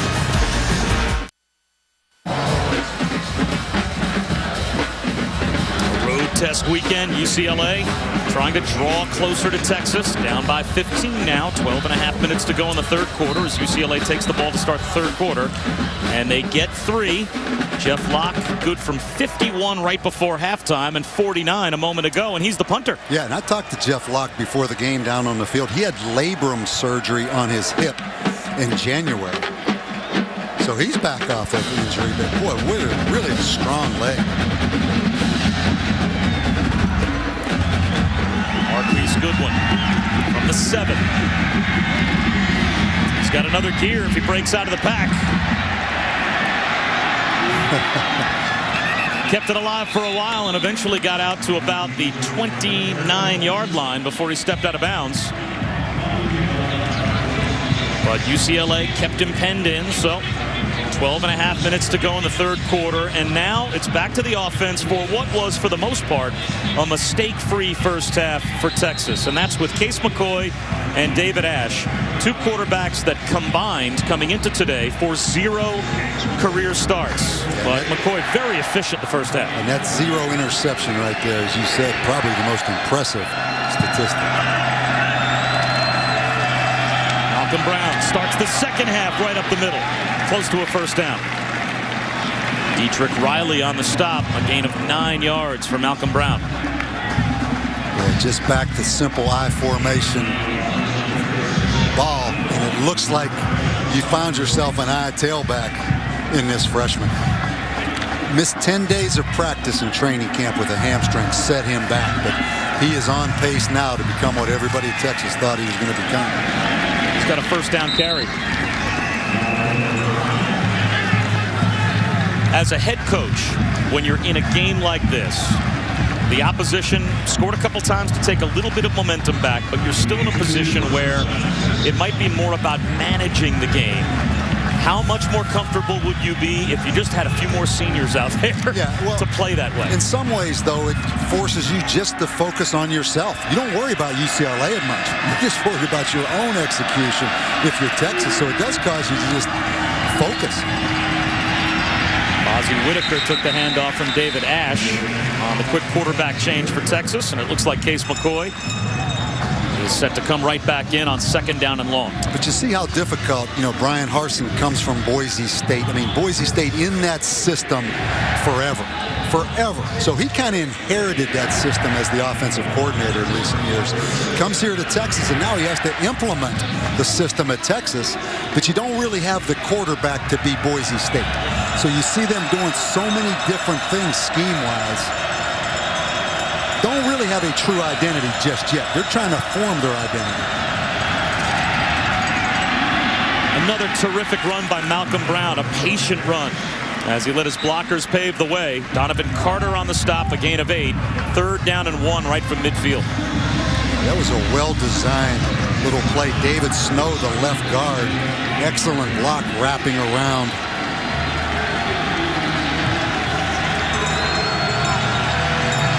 Here's a big play. Can UCLA get a midfield stop on 3rd down and 1? And it looks like Texas will go with the jumbo group. That's Cody Johnson in as the tailback. Play action. Don't put it up top. McCoy, a jump ball. Tipped around and caught. Mike Davis ends up with the deflected reception at the 5-yard line. Sheldon Price was there for what looked like an interception, and instead it's a 45-yard gain for Texas. Sheldon Price had the interception. Goes up, does an excellent job of playing the ball at its highest point right here. Just bounces off his hands. And not only does it just bounce off his hands, it bounces into the hands of Mike Davis. But that was a well-played by Sheldon Price. Just didn't make the interception. 1st and goal, Texas at the 5. They flip it to Jackson Shipley. He'll throw it into the end zone, and the trick play works. DJ Grant there again for the Texas touchdown. Well, Boise State's alive and well in Austin, Texas, huh? You always associate these kind of plays with Boise State. Think about it. 3rd down and 1. Go with the play action.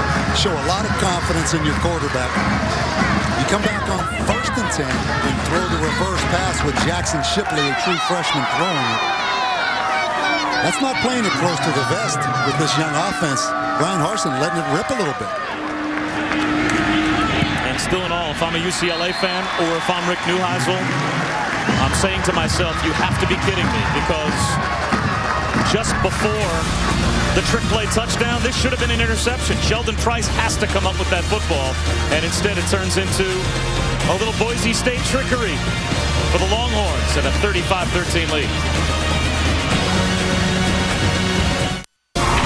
College football on ABC, brought to you by Pacific Life. For insurance, annuities, and investments, choose Pacific Life, the power to help you succeed. And Hotels.com. Be smart. Book smart. Might have noticed some burnt orange in the background. Some Texas fans made a stop at the Ronald Reagan Presidential Library and Museum. One of the most popular attractions, the Air Force One exhibit. They also have the identical replica of the Oval Office as well, and that's Reagan's 100th birthday commemorative coin that's been made, and next week every NFL game will use it for the coin toss. 35-13, Texas on top. A great trip for these Texas fans. Get out of that heat, come out here, visit a beautiful part of the country, and watch some young, explosive playmakers. And a game that could have turned back towards UCLA a moment ago on the dead run, Josh Smith. Makes a move to the outside. He's a terrific return man and sets UCLA up with great field position. But a moment ago, Sheldon Price had a chance to possibly turn the game back towards UCLA. Now, he came up with his first career interception in the win over San Jose State last week. And Joe Tracy, the defensive coordinator, when talking about Sheldon Price yesterday, that pick set up the run by Coleman for the touchdown. He told us not only does he have all the tools, but I told him last week, all it takes is one. You get that first one, and the floodgates open, and who knows how many more picks you might get. Well, he has an opportunity to make exactly that play at the 5-yard line. He can't do it. Brijo on the scramble picks up only a yard. As that ball's in the air, if I'm Joe Tracy, I'm probably thinking exactly what I talked about. This kid's going to get a chance to make another big play, and it goes through his hands, and one play later, Texas is in the end zone. Yeah, because the interception against San Jose was much more difficult, but that's why it's such a great game. You just do not know. You cannot take anything for granted. But, you know, if you're UCLA, Rick Neuheisel, you hate to even think about this, but you start to feel a little bit snake bit. They had Case McCoy backed up in the end of the first half. He scrambles out. You had that situation right there where the ball bounces off your defensive back's hands. Brijo off a play-action fake to the sideline. And that's a completion to Shaq Evans. His first catch is good for a first down. Brijo, excellent arm strength. You see right here off the play-action fake. I mean, he really throws that football over there on the sideline. That's a big completion. You really feel like UCLA can move the ball. I don't think there's any question about that.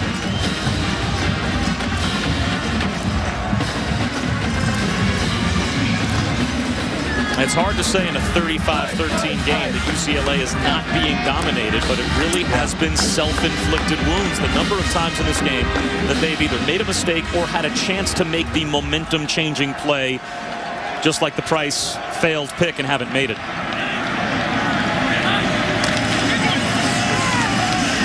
In the middle goes Jonathan Franklin. A pickup of 4, maybe 5, and the chase for the Sprint Cup begins with Jimmy Johnson eyeing his 6th straight title. But regular season points leader Kyle Busch, 4-time NASCAR champion Jeff Gordon looking to be the top contenders to knock him off. The chase for the NASCAR Sprint Cup begins with the Geico 400 at Chicago. Coverage begins tomorrow at 1 Eastern on ESPN with NASCAR Countdown presented by Napa. 2nd down and 6 for UCLA, and down 3 touchdowns. Would you think about up-tempoing things a bit offensively, or do you still like huddling up and doing what you do? I do think you pick it pace up a little bit. I mean, they're taking an awful lot of time between plays here, UCLA. Brijo, wide open, had Rosario and threw it behind him. And that looked like a pitch and catch first down waiting to happen. And Brijo could not hit Rosario.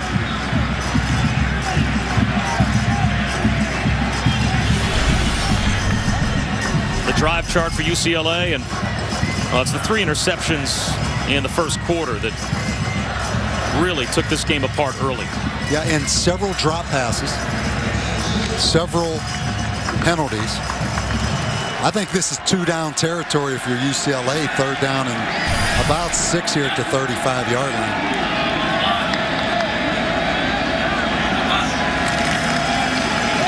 They'll run it with Franklin. He's got the first down. So a 3rd down conversion for the Bruins. A gain of 9 for Jonathan Franklin.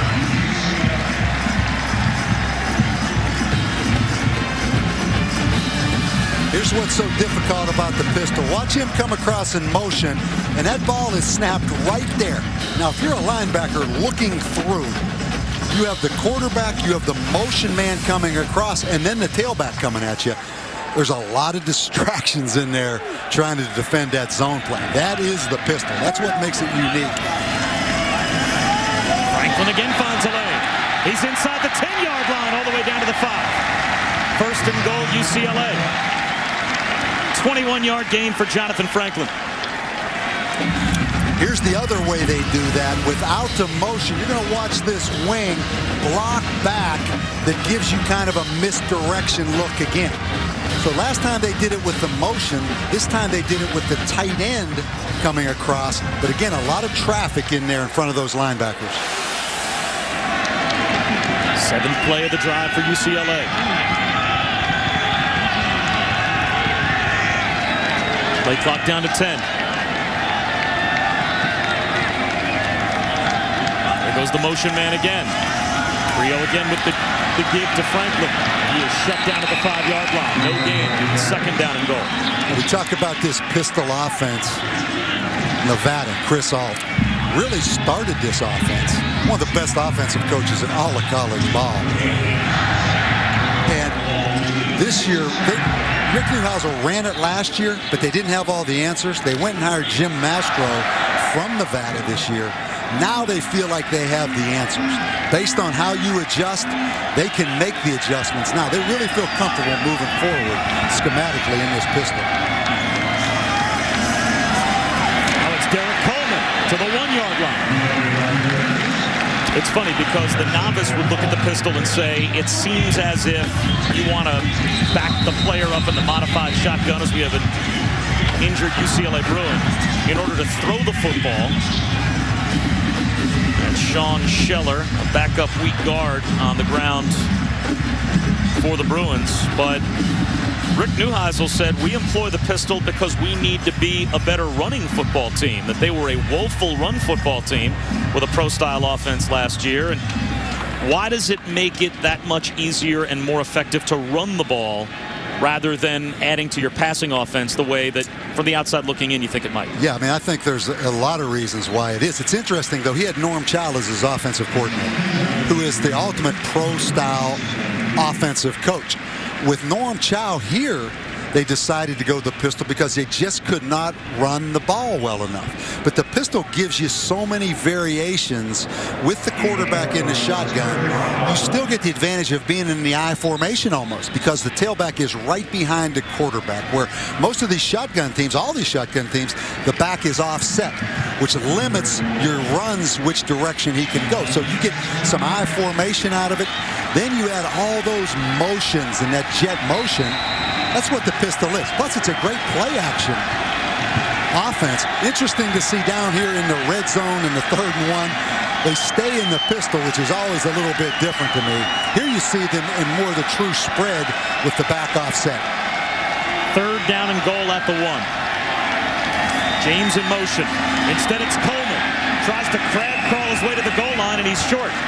Well, this is a no doubt about it, go for it situation for UCLA. Yeah. They have to have a touchdown, down 3 touchdowns. And I'll give these Bruin fans some credit. A lot of them are on their feet, sensing that this is an opportunity to possibly get back in the game. Well, here's where how committed to the pistol are you? Is there a point where you do put that quarterback up under center? But then you worry about the center quarterback snap because you never do that. This always makes me nervous in these kind of spread pistol offenses. You're starting with the quarterback 4 yards deep on the 1-foot line. Coleman. And it looks like Texas got the stop. Second effort. No, he's in. Coleman kept driving forward, and he gets the touchdown.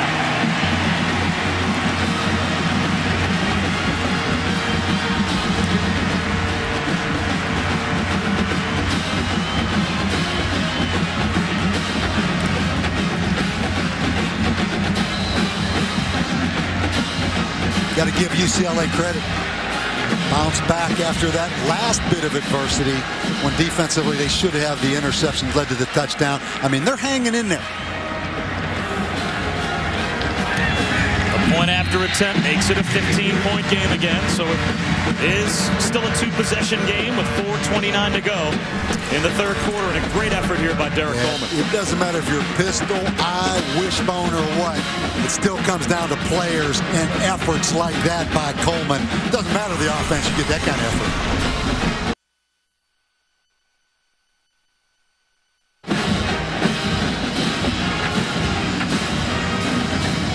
These UCLA fans are not giving up hope here at the Rose Bowl.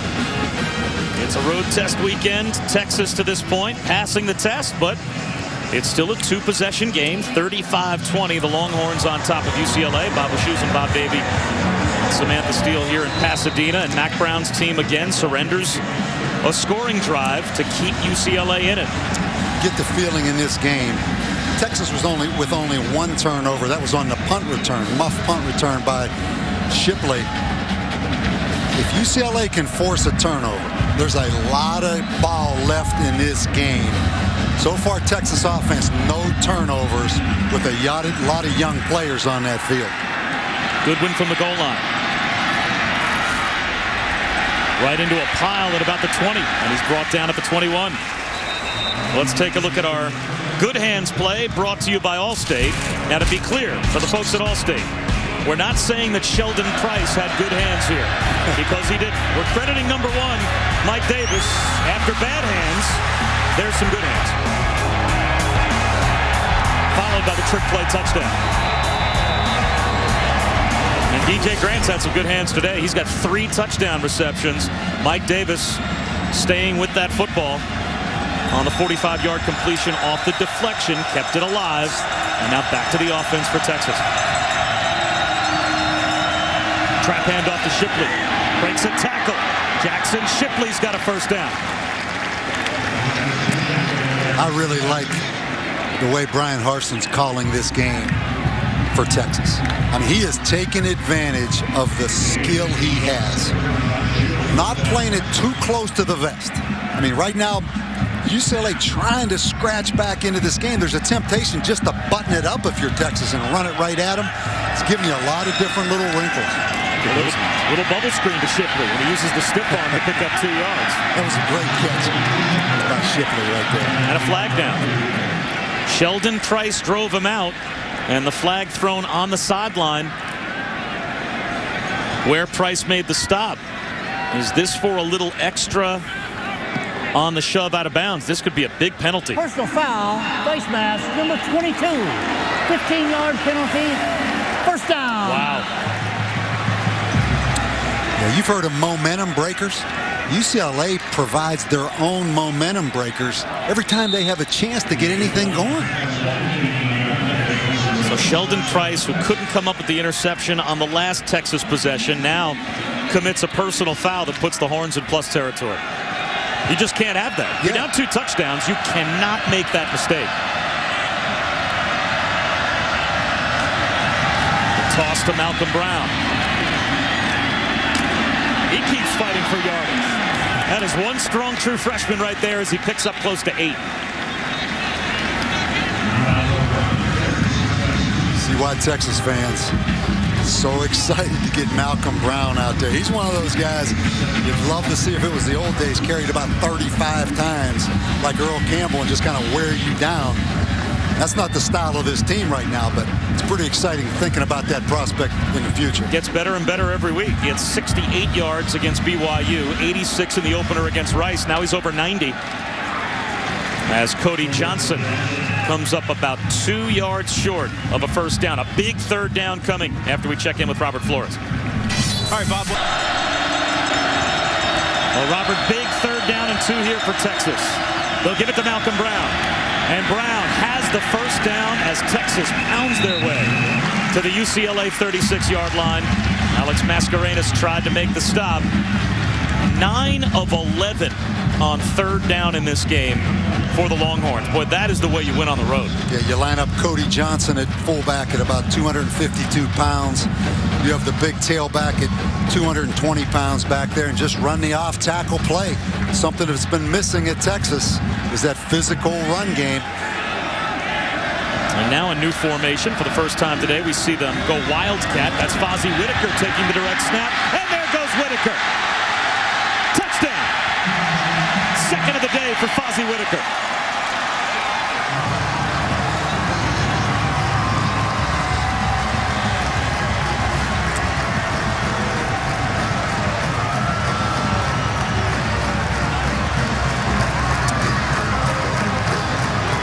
We've been talking all day about the impact of these young players for Texas. 18 true freshmen that are in the lineup for Mack Brown. You've got the sophomore quarterback in Case McCoy making his first ever start. How about Fozzie Whitaker? 2 touchdowns. You turn things over to your senior at times on the road. Again, Brian Harsin, the offensive staff of Texas. It's Whitaker in at quarterback. They run the quarterback counter.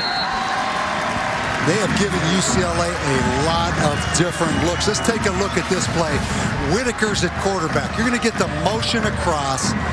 He's going to fake it, run a quarterback counter. They pull the backside guard and tackle. This is an excellent design play. Misdirection. You see the backside guard and fullback pull around. He goes unblocked. A fresh-legged Fozzie Whitaker, but credit the play caller. We've seen a lot of different looks. That's the third different guy we've seen take a snap from center today. A lot of UCLA people down here leaving right now. UCLA again, though, a face mask penalty on that drive took away any momentum. Down on the UCLA sideline is Samantha.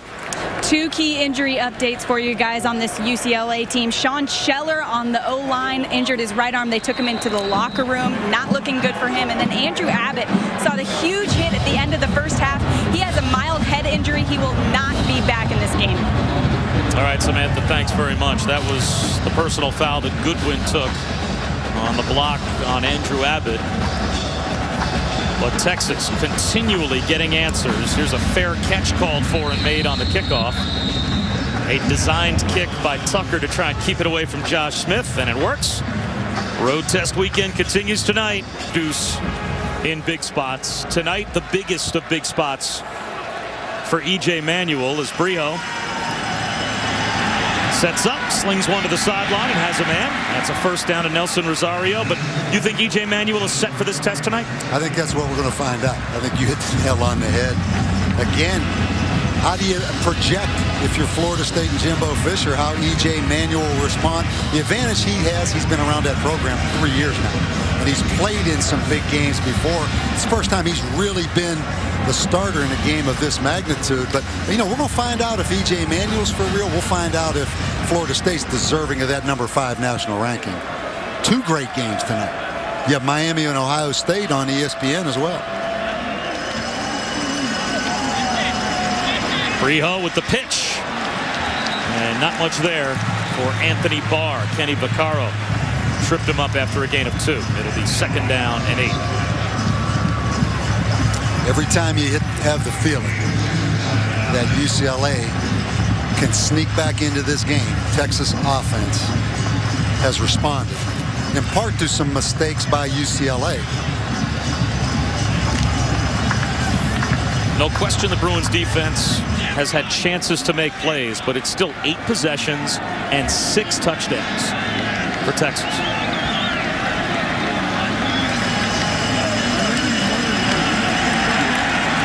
Third down and long upcoming for UCLA as Keenan Robinson shuts down Jonathan Franklin, and that should take us to the end of the third quarter. Yeah, you're down 22 going into the fourth quarter. It's time where you're just going to have to live and die with throwing that ball, even if it's not the style that Rick Neuheisel wants. A 3-possession lead for Texas as we end the third quarter.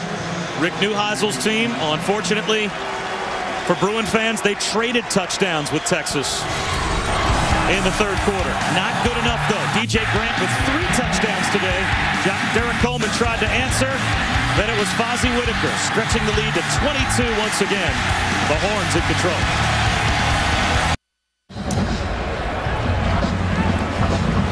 Back in Pasadena. You know, in so many of the pro sports, it's all about building new buildings. In college football, though, these old cathedrals, there's a lot of tradition. And this is one of those as we are at the Rose Bowl, start of the fourth quarter. Texas and UCLA. The Rose Bowl, Notre Dame Stadium, the big house in Michigan, on and on. Here they come. And here comes the blitz. Brijo stands in, up the seam. Can't get a completion. Crowd wants a flag. Rosario thought he was interfered with as well. And no flag comes out, as Cameron Bindum was there in coverage. Well, it's not a game, as we mentioned, where UCLA has not had their opportunities, but you probably have to overall give Texas a lot of credit. 14 points per quarter.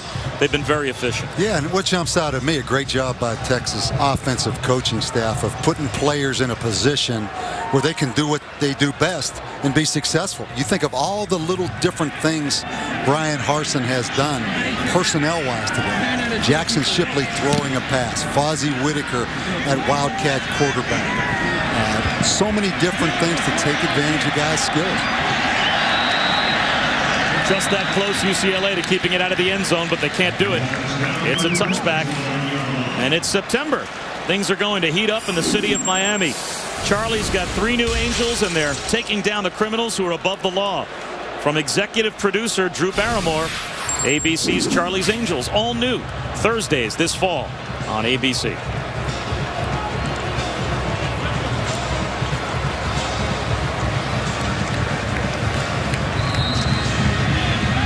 Case McCoy and David Ash as a combination have been very, very efficient and very impressive today. And for the most part, it has been McCoy. Every now and then, Brian Harsin has dialed up a throw for David Ash.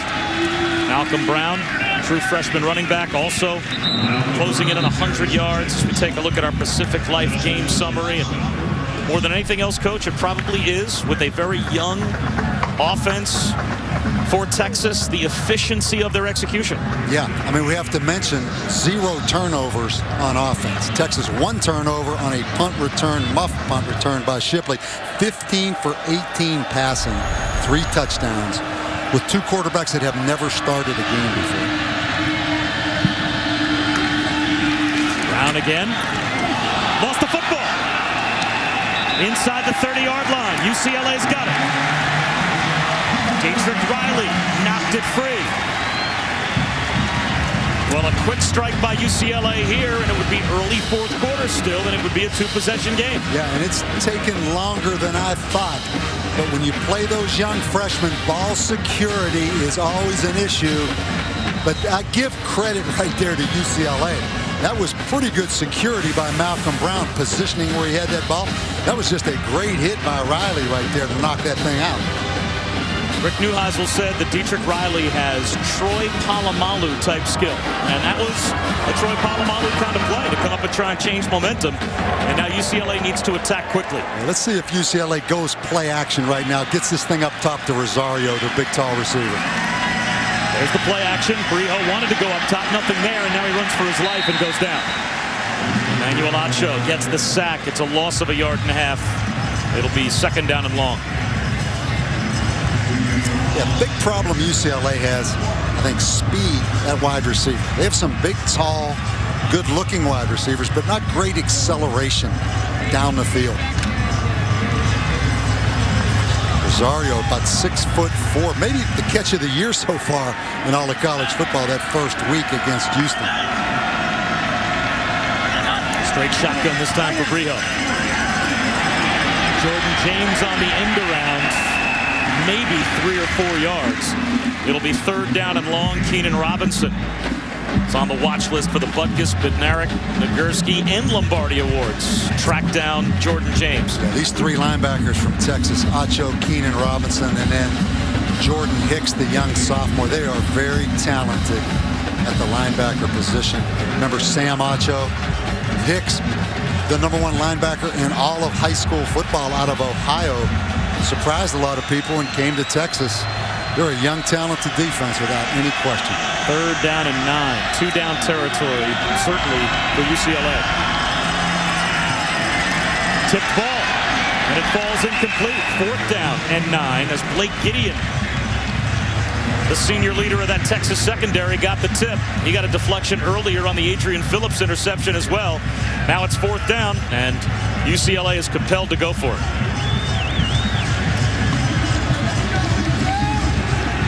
UCLA efficiency, improvement in the passing game is going to be the key for them to me.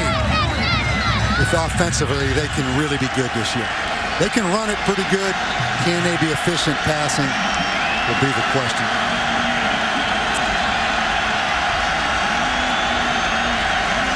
Here comes the blitz again. Brijo up the seam, and he's got the 4th down conversion.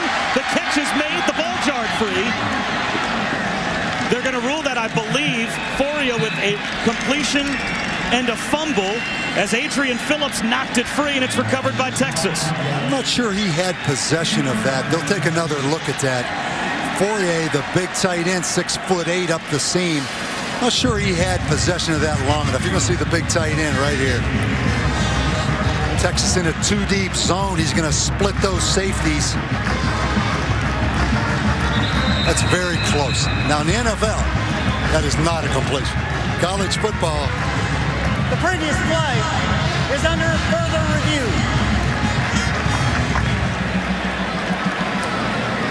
Well, UCLA is hoping that the play stands. as called, because even though it is a fumble recovery by Texas, Texas either ends up with the football inside their own 5-yard line at the 3, or they'll be back out close to the 30-yard line. It's a 25-yard difference in field position on this call. But I agree with you. I don't know that you would say that he completed the catch fully before the ball was popped out. Now, again, the call on the field was a completion, so it has to be indisputable video evidence to overturn the precedent that was set on the field. UCLA with so many opportunities to make just individual plays in this game, whether it's been a dropped pass, a batted drop interception. There's been a lot of individual plays they'd love to have back. And if Joseph Fourier could have held on to that one, it would have been 1st and goal inside the 10-yard line. So either way, it's Texas football. It just depends on where they'll spot the football, whether it's at the 3-yard line or out close to the 30. After further video review, the play stands as called. So they will rule it a completion and a fumble recovered by Texas, and the Longhorns have it at their own 3-yard line. And the fumble turns out to not cost Texas, as Malcolm Brown puts it on the ground, but UCLA can't convert.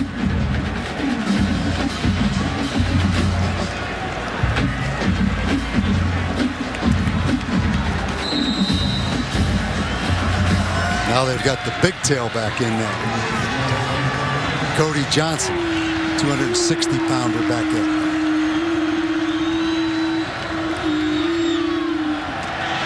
And Cody Johnson gives Texas a little bit of breathing room out to about the 7-yard line, a gain of 4. Eric Kendricks made the stop. It'll be 2nd down and 6. Yeah, just visiting with Mac Brown this week. Both of us just talking about having fun again. You know, it had gotten to Texas where he just wasn't having fun last year. It was kind of thinking whatever can go wrong will go wrong. It's been energized by these new coaches and these new players at Texas this year. Another true freshman that time, Joe Bergeron, on the carry as we check in with Samantha. Yeah, guys, no signs of life on this UCLA sideline right now. In the last timeout, Coach Neuheisel gathered the entire team together at midfield. When they came out of that speech, nobody was fired up. I don't think it was a rah-rah speech, guys. Right now, Sean Westgate is the guy that's trying to pump everybody up. But don't interpret that to mean that they're not supportive of their coach. I talked to these guys all week, Sean included, and he said that he knows this coach cares about him. They just have to make things happen on the field, and that's what they can't get done right now. Well, here's a chance for a 3rd down stop on 3rd and 6. McCoy in the shotgun, flags down at the snap. It's a low throw, almost intercepted. UCLA thinks they scooped it up, and they'll say that the football hit the ground. Patrick Larimore almost picked off on the deflection case. McCoy. It's the 3rd offsides on UCLA that I can remember today. I mean, they just flat lined up in the neutral zone. Offside, defense, number 56. 5-yard penalty, 3rd down. Well, it's not a 1st down yet, as it's still 3rd down and 1, so still a chance for UCLA's defense to get off the field. But boy, they have been woeful today trying to get stops on 3rd down. Texas is 9 for 11 on 3rd down. Still 3rd down.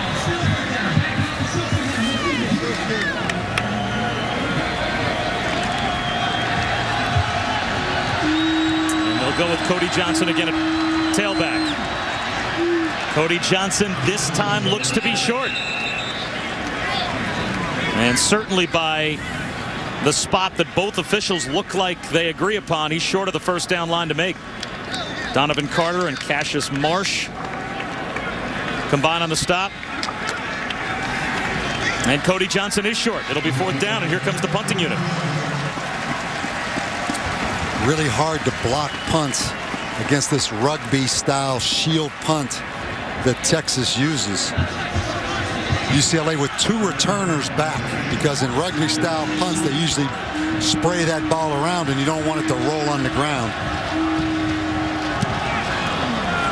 Wobbly kick, fair catch called for. and made at the UCLA 41-yard line by Shaq Evans. 47-yard punt, and Texas still in control. Over 10 minutes to go in the fourth quarter. Aerial coverage here at the Rose Bowl provided by Goodyear. Everything Goodyear has learned making tires for superior performance inspires what they roll into yours. Goodyear, more driven. Tell you, we both grew up back in the Northeast.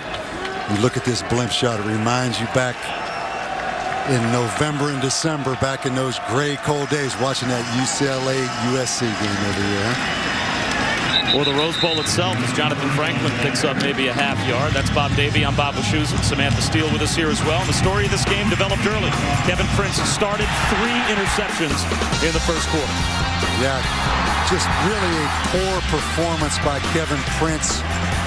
Back from injury at quarterback with 3 interceptions. And then this latest turnover here by Faurier, but 4 turnovers. That's the story of this game, along with some silly penalties by UCLA. Rosario picks up 5 as we check in with Robert Flores. Art Sweeney said it's appropriate that an Alabama grad snapped Auburn's winning streak.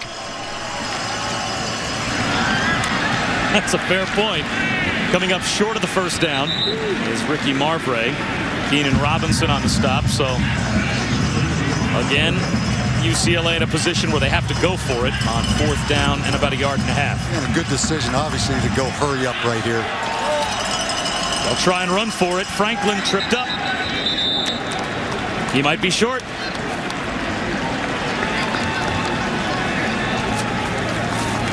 It looks like UCLA has turned it over on downs right back to Texas. They'll measure to make it official, but he's a half-yard shot, at least.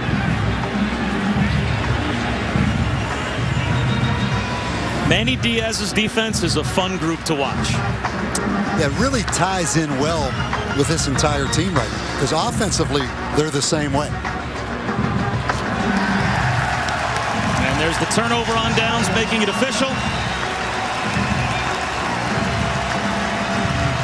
You also got the sense from Mack Brown, as Rick Neuheisel continues to have a frustrating afternoon, that there is a level of enthusiasm that has been regenerated for his football team just by the youth of these assistant coaches. We'll talk more about that when we come back.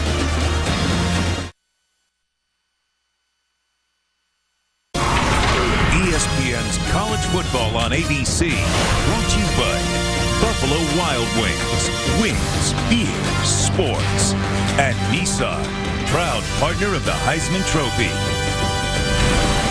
Some of the famous faces that have put on a display here in the Rose Bowl. Of course, the latest of which, the BCS championship game. Mark Ingram and Nick Saban get to kiss the crystal football after they took out Texas last year. But Phil Simms and the Giants win the Super Bowl back in 1987. Randy Chastain, of course, the U.S. women's soccer team victorious. And Vince Young put on a performance for the ages and a game for the ages. National championship win for Texas. He talked about those new coaches at Texas, 5 new coaches on the staff. And Mack said he wanted to start over. He wanted out. He wanted to have new blood, fresh blood, and you made the point that he's energized by it. I think that's valid. You know, just watching his body language on the sidelines, particularly against BYU in that second half. I mean, it's not taking anything for granted. You're coaching every down with these young guys. Fozzie Whitaker looks like he has another Texas first down as we take a look at Coach Davey's focus points and how they've come to fruition. I think the first one's a home run. Not only managing the quarterback situation, managing personnel overall. You just saw Fozzie Whitaker with another carry. Young players protect the ball. That was excellent today. Commit to stop the run. Think back a year ago in Austin. They gave up 263 yards rushing to UCLA. So, I mean, this is an A on the report card for these coaches today from Texas. I think an excellent job. Malcolm Brown moves the pile for about 2 yards. Stopped on the UCLA 38-yard line by Nate Chandler. Well, Brian Harsin, Major Applewhite, the co-offensive coordinators for Mack Brown. We talked about Manny Diaz as the defensive coordinator. What about getting coaches infused into a coaching staff all in their mid-30s?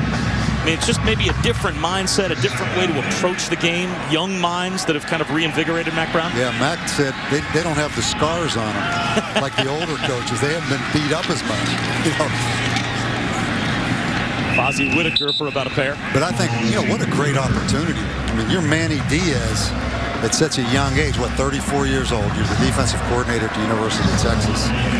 And you're Brian Harsin at 33 years old, the offensive coordinator at Texas. With this kind of talent, I mean, you really have no reason not to be successful. And he hired two guys that I think outside the box a little bit. You know, they do some untraditional things.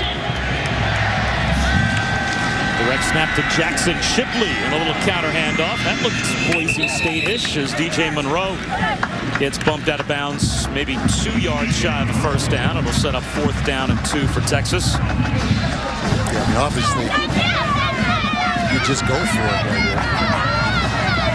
The biggest question you have, who's your quarterback? Case McCoy will come back in. 4th down and 2.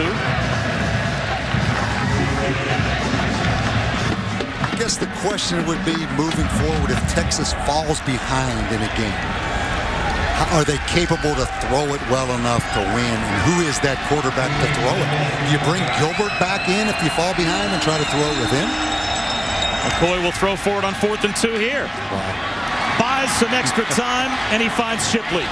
Shipley wrestled down inside the 20-yard line by Sheldon Price. Again, an example, though, of Case McCoy buying a little bit of extra time, and Jackson Shipley able to break free. And he's fun to watch. I mean, again, this all-22 will show you just a guy making a play, keeping it alive at quarterback. You know, how do you evaluate this stuff? You know, out of high school, some guys are bigger, some guys are stronger. You know, some guys look like the prototype quarterback. Well, here's a guy like Case that doesn't look like any of those things, except his brother was a star player. Direct snap to Fozzie Whitaker, and he's up the middle for 6 more. I mean, you stand down there in pregame and look at Case McCoy, but I remember Colt was like that. You look at Colt as a young freshman or sophomore, you thought he was 12 years old. I mean, they're kind of late maturing guys, but not the biggest, strongest guy. I mean, you stand him next to Garrett Gilbert, it's not close. But he has shown today a little Doug Flutie type of scramble, throw on the run ability.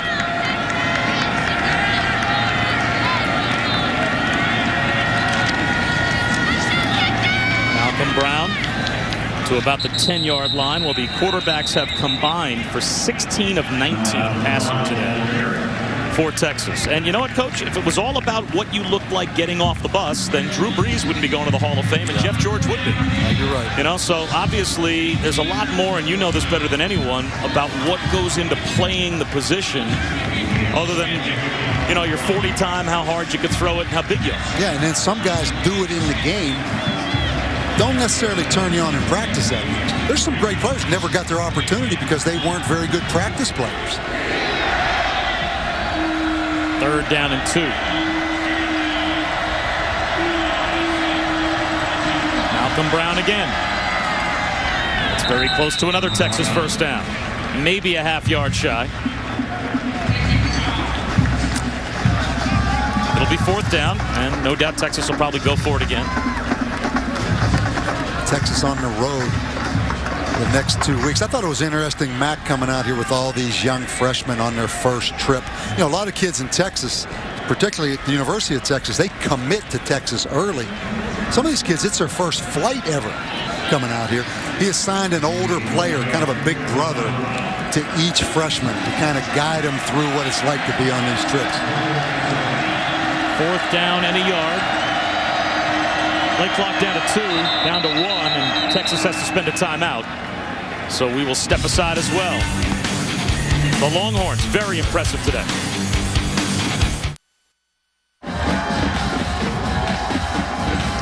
brand new show on ESPN. Join Susie Colbert, Chris Mortensen, and a rotating cast of NFL analysts and guests in ESPN's latest unscripted show, NFL 32. Experts discuss the biggest topics of the day from all 32 NFL teams. NFL 32 each weeknight at 6 Eastern on ESPN2 as we return from break after the Texas timeout. 4th down and a half yard. The lone setback, Malcolm Brown. And they'll try and sneak it with Case McCoy. That will be good for a Longhorn first down. And now they'll be able to take the clock down inside of a minute to go, just about. We saw Larry Scott, commissioner of the Pac-12, came in before the game, who's done an outstanding job. Interesting to see what develops over the next couple weeks, particularly with the Big 12. Well, one article in Austin suggested there was a chance that the most logical spot for Texas to end up might be the ACC. There was also a report in the New York Times that Pittsburgh and Syracuse have both discussed the possibility of moving to the ACC. Wow. The thought so of that Texas could completely shake apart the Big East, even as a basketball conference. It's hard to picture Texas in the ACC, isn't it? Cody Johnson into the end zone for some icing on the cake, as Texas has done all they could do to pass their road test this weekend, 48-20 on top of UCLA. It has to feel good to finish it with a power run like that. Something that Mac really talked about, emphasized all last season. He wanted this football team to be more physical. You're just going to see the off-tackle play right there with the lead blocker, but really nobody at home for UCLA. But it doesn't matter. I mean, Texas accomplished everything they wanted to. You've watched this football team improve steadily week by week. Texas fans have to leave out of here really excited about the future. 49 points on the road for the Longhorns. What a performance here at the Rose Bowl. 11 Texas possessions and 7 Texas touchdowns. 49 points later, they have better than doubled up UCLA in their home building. 2:57 to go in the fourth quarter of a road test weekend for number 23. And the Longhorns about to improve to 3-0 to start off the season after a disastrous 5-7 record last year. And we say disastrous, I mean that is as good as 0-11 if you are a Texas fan, because the standards that Mac Brown has set about as off the charts as you could hope for, as another high short kick will result in a fair catch for UCLA. And this is a program that has 6 11-plus win seasons in the 11 years. The last 11 years with Mac Brown at the helm, they had 4 11-win seasons in the history of the program before Mac Brown took over. So, and they're used to being in the top 10. They're used to being a Big 12 champion. They're used to being a dominant team at home. And last year, to lose not only the way that they lost to UCLA at home, but to lose as many games at home last year as they had lost to the previous decade in one season. Amazing.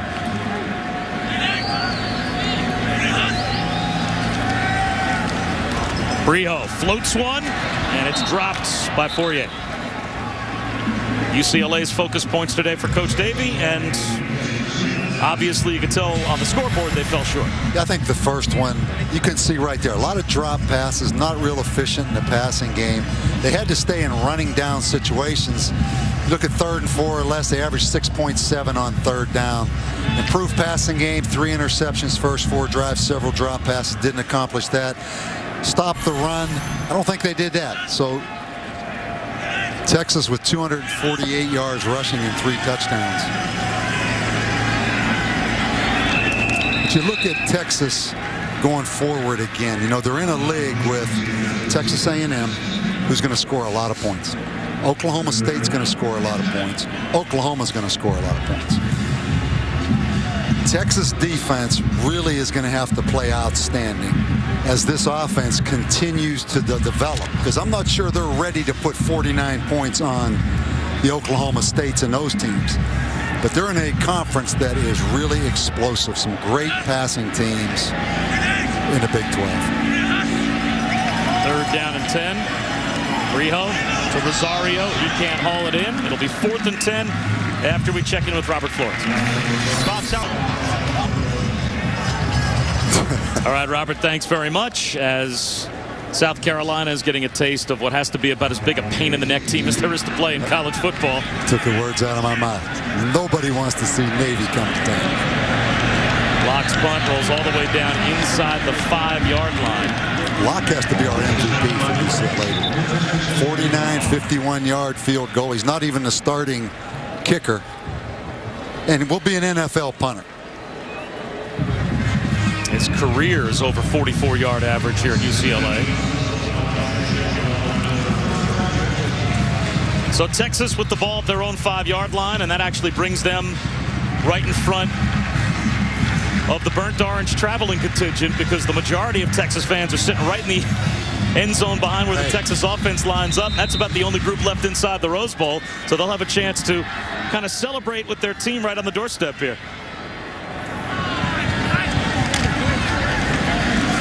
Will Bergeron across the 20. Another true freshman running back for Texas out to the 32-yard line. Aaron Hester ran him out. 27-yard run for Joe Bergeron. Challenge is for Rick Neuheisel and UCLA, where they go from here. You know, they lose to Houston in the opener. They beat San Jose, but that was kind of like a loss to these fans because San Jose was beat 52-3 by Stanford the week before. This loss today is really tough because this is a team they beat last year in Austin. Yeah, decidedly. They ran for over 260 yards against Texas in Austin last year, as you mentioned.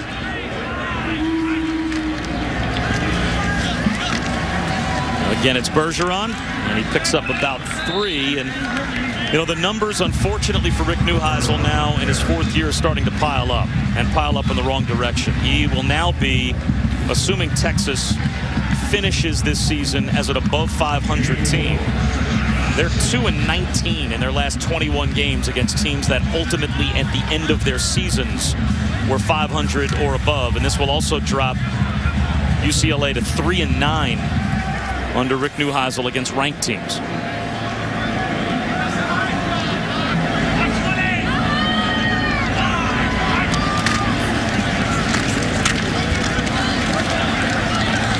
Bergeron moves the pile to the 40-yard line, 2 yards shy of a first down. And there are no pro football teams in Los Angeles.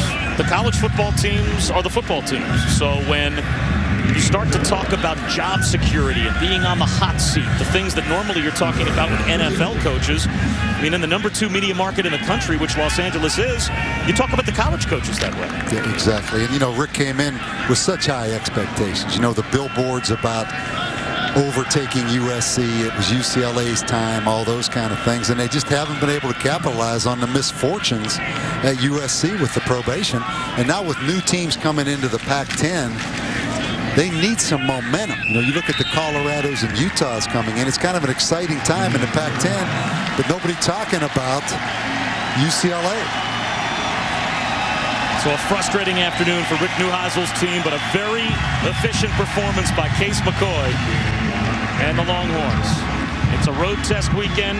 Many different ranked teams on the road in what you think might be a tough environment. Texas handled it beautifully today.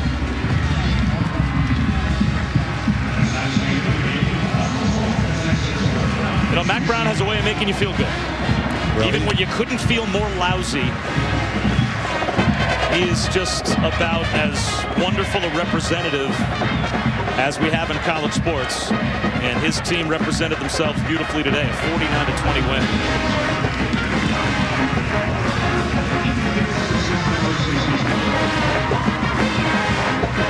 So off of a 5-7 season last year, Longhorn Nation was greeted by Mac Brown this year when he stepped to the podium and said, "Hi, I'm Mac Brown. This is my first year at Texas," signaling we are starting over.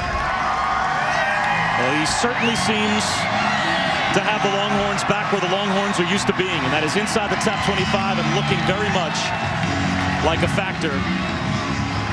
Not only in the Big 12 race, but who knows where things end up this season. I mean, if these freshmen continue to play the way that they have played through the first 3 weeks, is there any reason to think that Texas doesn't have enough talent to possibly even be a championship contender? And one of those young players is with Samantha. Case, the last time you were here, you were sitting in the stands watching your brother. Today you come out with a huge showing. Were you nervous at all? How'd you show up this big, this early? I was very nervous coming in, but I mean, once I got suited up and got on the field, and this place is amazing. UCLA is a great team. We saw that last year. Great guys, and they fought hard. But hats off to us, man. We played great. Fans came out and showed up here in California. We just had a great time. We've all heard about Brian Harson's offense and doing all these different things. Today was a perfect example. DJ Grant comes into the game with 1 catch for 5 yards and then 3 touchdowns. Were you a part of this at all? And how do you feel switching things up all the time? I told the tight ends before they better be ready. We're throwing the ball to them this week, so it was fun. DJ played great. He found a way to get open, and if you're open, we're going to throw you the ball. So the offense is great. Coach Harson had a great game, called great plays, and it went well. We decided we want to come out in the first half and play great, unlike the last couple of weeks, and we did, and we just got to start carrying it over to next week. I saw you early asserting yourself on the sideline. Do you feel like you're the solidified leader of this football team now? I consider myself a leader, but we have a lot of leaders. The Lord's definitely blessed me to be here, be on this team, and we just got to give him all the glory tonight. All right, go enjoy this one, Case. Thanks. All right, Samantha, thanks very much. A tremendous win for Case McCoy in his first ever start in the Rose Bowl. Texas wins 49-20 here against UCLA. Thanks so much to our entire ESPN crew. Let's go back to the studio now off the Texas win. Road. Jack Kerouac romanticized it. Charles Kuralt familiarized it. But in college football, there is very little romantic or familiar about the road. It's a tough, hostile place full of obstacles. But it is where you write your own story. It is where you prove yourself. And on Road Test Weekend, a dozen ranked teams had that opportunity.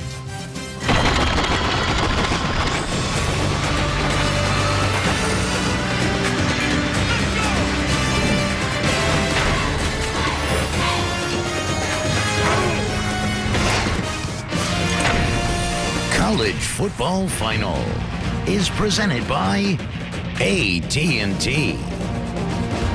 Stanford's road test took the Cardinal to the desert. Andrew Luck leading a team with the nation's second longest winning streak at 10 straight, but they suffered some early injuries. Wide receiver Chris Owusu banged up his shoulder. Their linebacker Shane Scove suffered a knee injury that did not look good, and with Arizona down 13-3, Lou, Nick Foles finds Jerron Kreiner. Well, he is one of the most efficient passers in the NCAA. Unfortunately, Arizona can't find a way to win.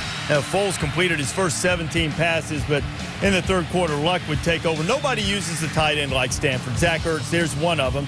And on the first play of the fourth quarter, another tight end, Levi Toilolo, is wide open on play action, Mayday. Oh, terrific job of selling the play action. Andrew Luck is phenomenal at this. You've got to sell it. You want to know why? Because you got to get the defense to step up and buy it. And that's exactly what they do. And terrific protection for Andrew Luck. Puts the ball right on the money. Touchdown, Stanford. Stanford, 11 straight wins. They passed their road test, 37-10.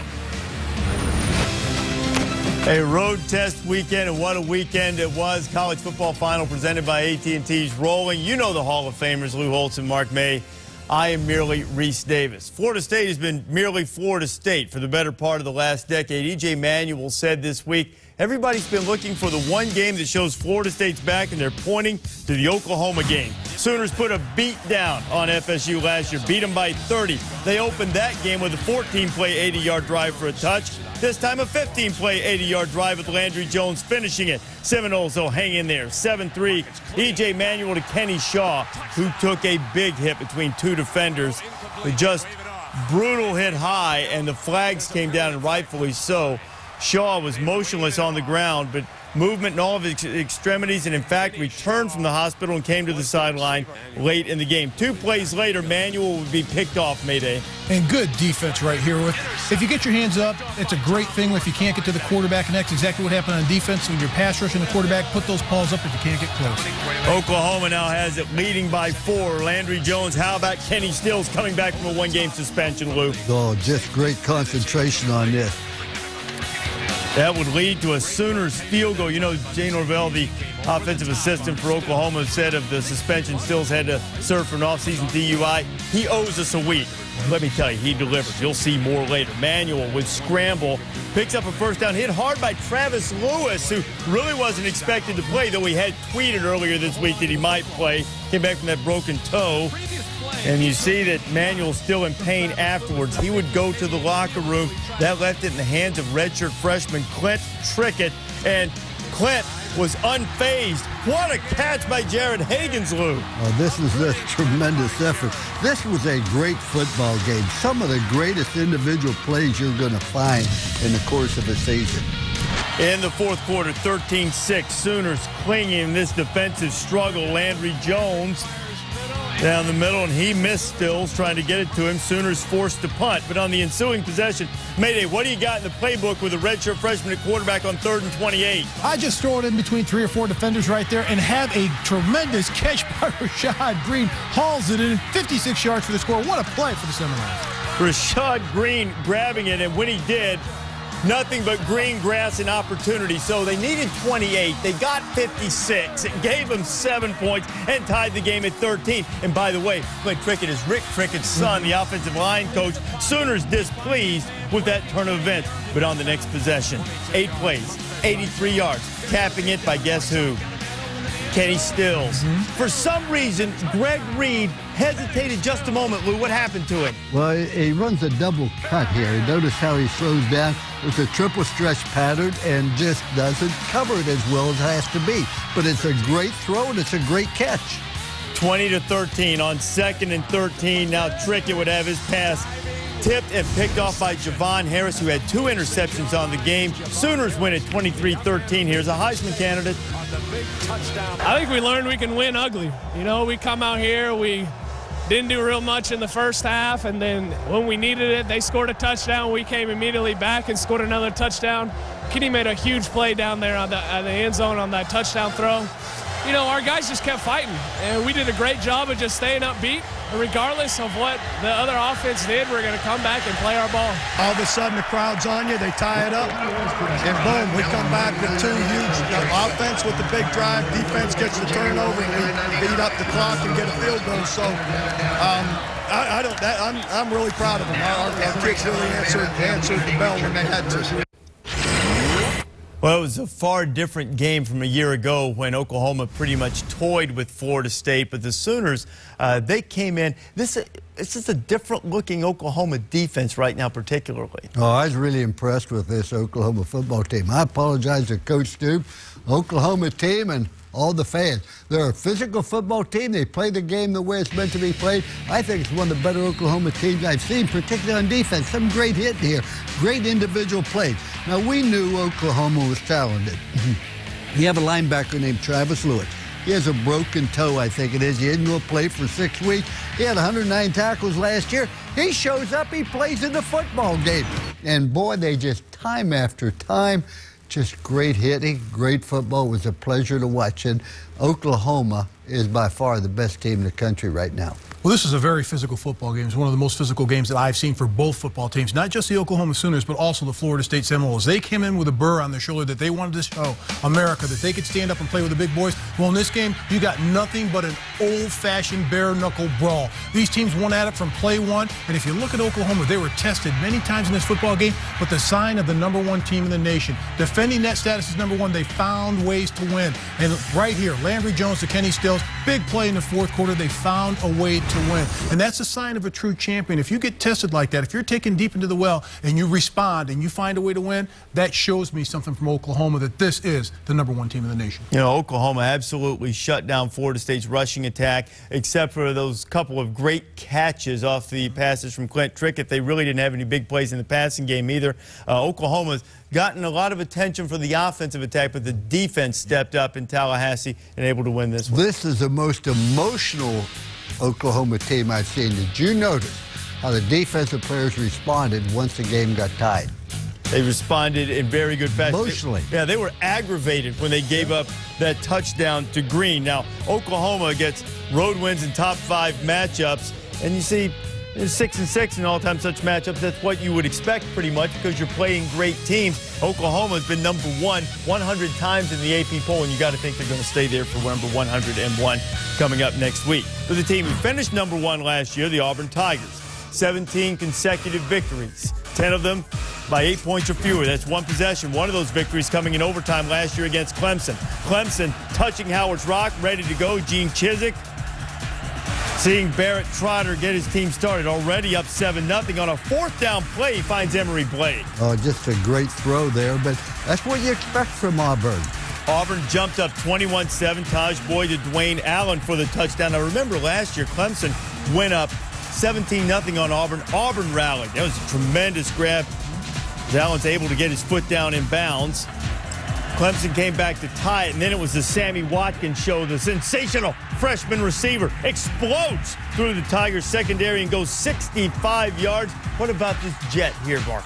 He's incredible. The way that he plays, look at the moves right here. You're not going to arm tackle on terrible angles by the Auburn defense, but what he's able to do here, puts the ball in the correct hand, he just pulls away and accelerates away from the defenders. He had 10 catches, 155 yards, 2 touchdowns, 44 more yards rushing, and made an explosive play in a 28-24 game at the end of the third quarter. Again on third down, Clemson was 14 of 18 on third, but Auburn had pulled out so many games in the clutch. On the move again, and on second and goal, Cody Sensabaugh picked it off, and the streak comes to an end. Clemson beats Auburn 38-24. Our team believes. Our team believes. They got heart. We got greatness in us. So I told them, you got greatness in you, but you got to make a decision to be great. They made a decision to be great today, and I couldn't think of a better place to end the streak than Death Valley, South Carolina, baby.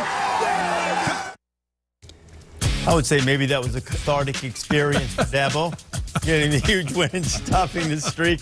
You know, Auburn pulled out a couple of games against Utah State and Mississippi State, but despite the fact the defense made a great play to stop Mississippi State on the goal line, but other than that, not much to write home about. They came in the bottom 10 in the country in total defense. They were the second worst rush defense in all of college football.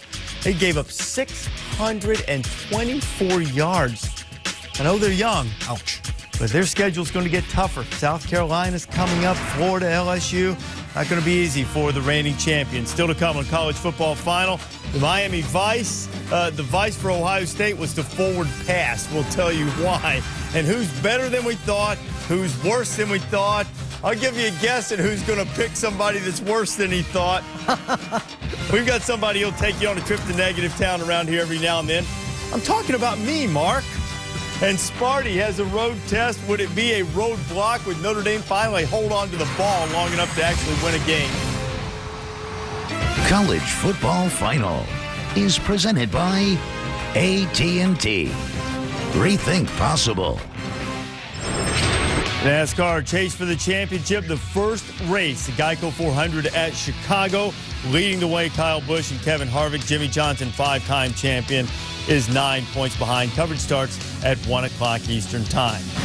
Ohio State and Miami been all over the news for their off-the-field indiscretions. Finally got together on the field, and Ja'Cory Harris returning from a 1-game suspension. Harris threw a couple of touchdown passes to Allen Hurns. And good decision right here by Ja'Cory Harris. This is good Ja'Cory Harris. Good Ja'Cory Harris was often followed by bad Ja'Cory Harris. C.J. Barnett picks him. And this is bad Ja'Cory Harris right here, throwing the interception. He just threw this ball way too late off the pattern. He threw a couple of interceptions, 16 of 23, buck 23. Lou, this is a great catch by Tommy Streeter. Harris fitting it in tight coverage. No, just tremendous coverage there, but look at the concentration, and that was a great throw also by Ja'Cory Harris. As you say, some good, some bad.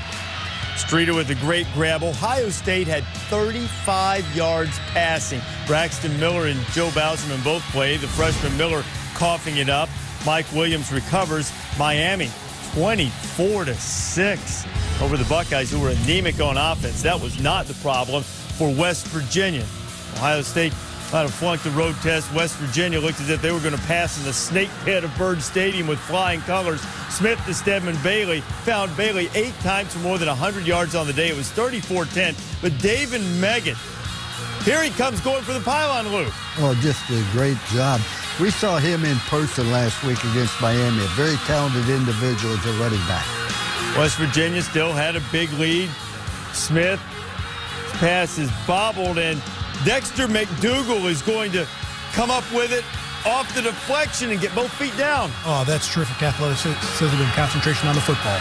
Maryland would get all the way back to 34-31, now 37-31 late, and Danny O'Brien totally comfortable with the play, and he threw the pick to Ian Smith. West Virginia, they passed their road test by hanging on, win by 6. They get LSU and Morgantown next week.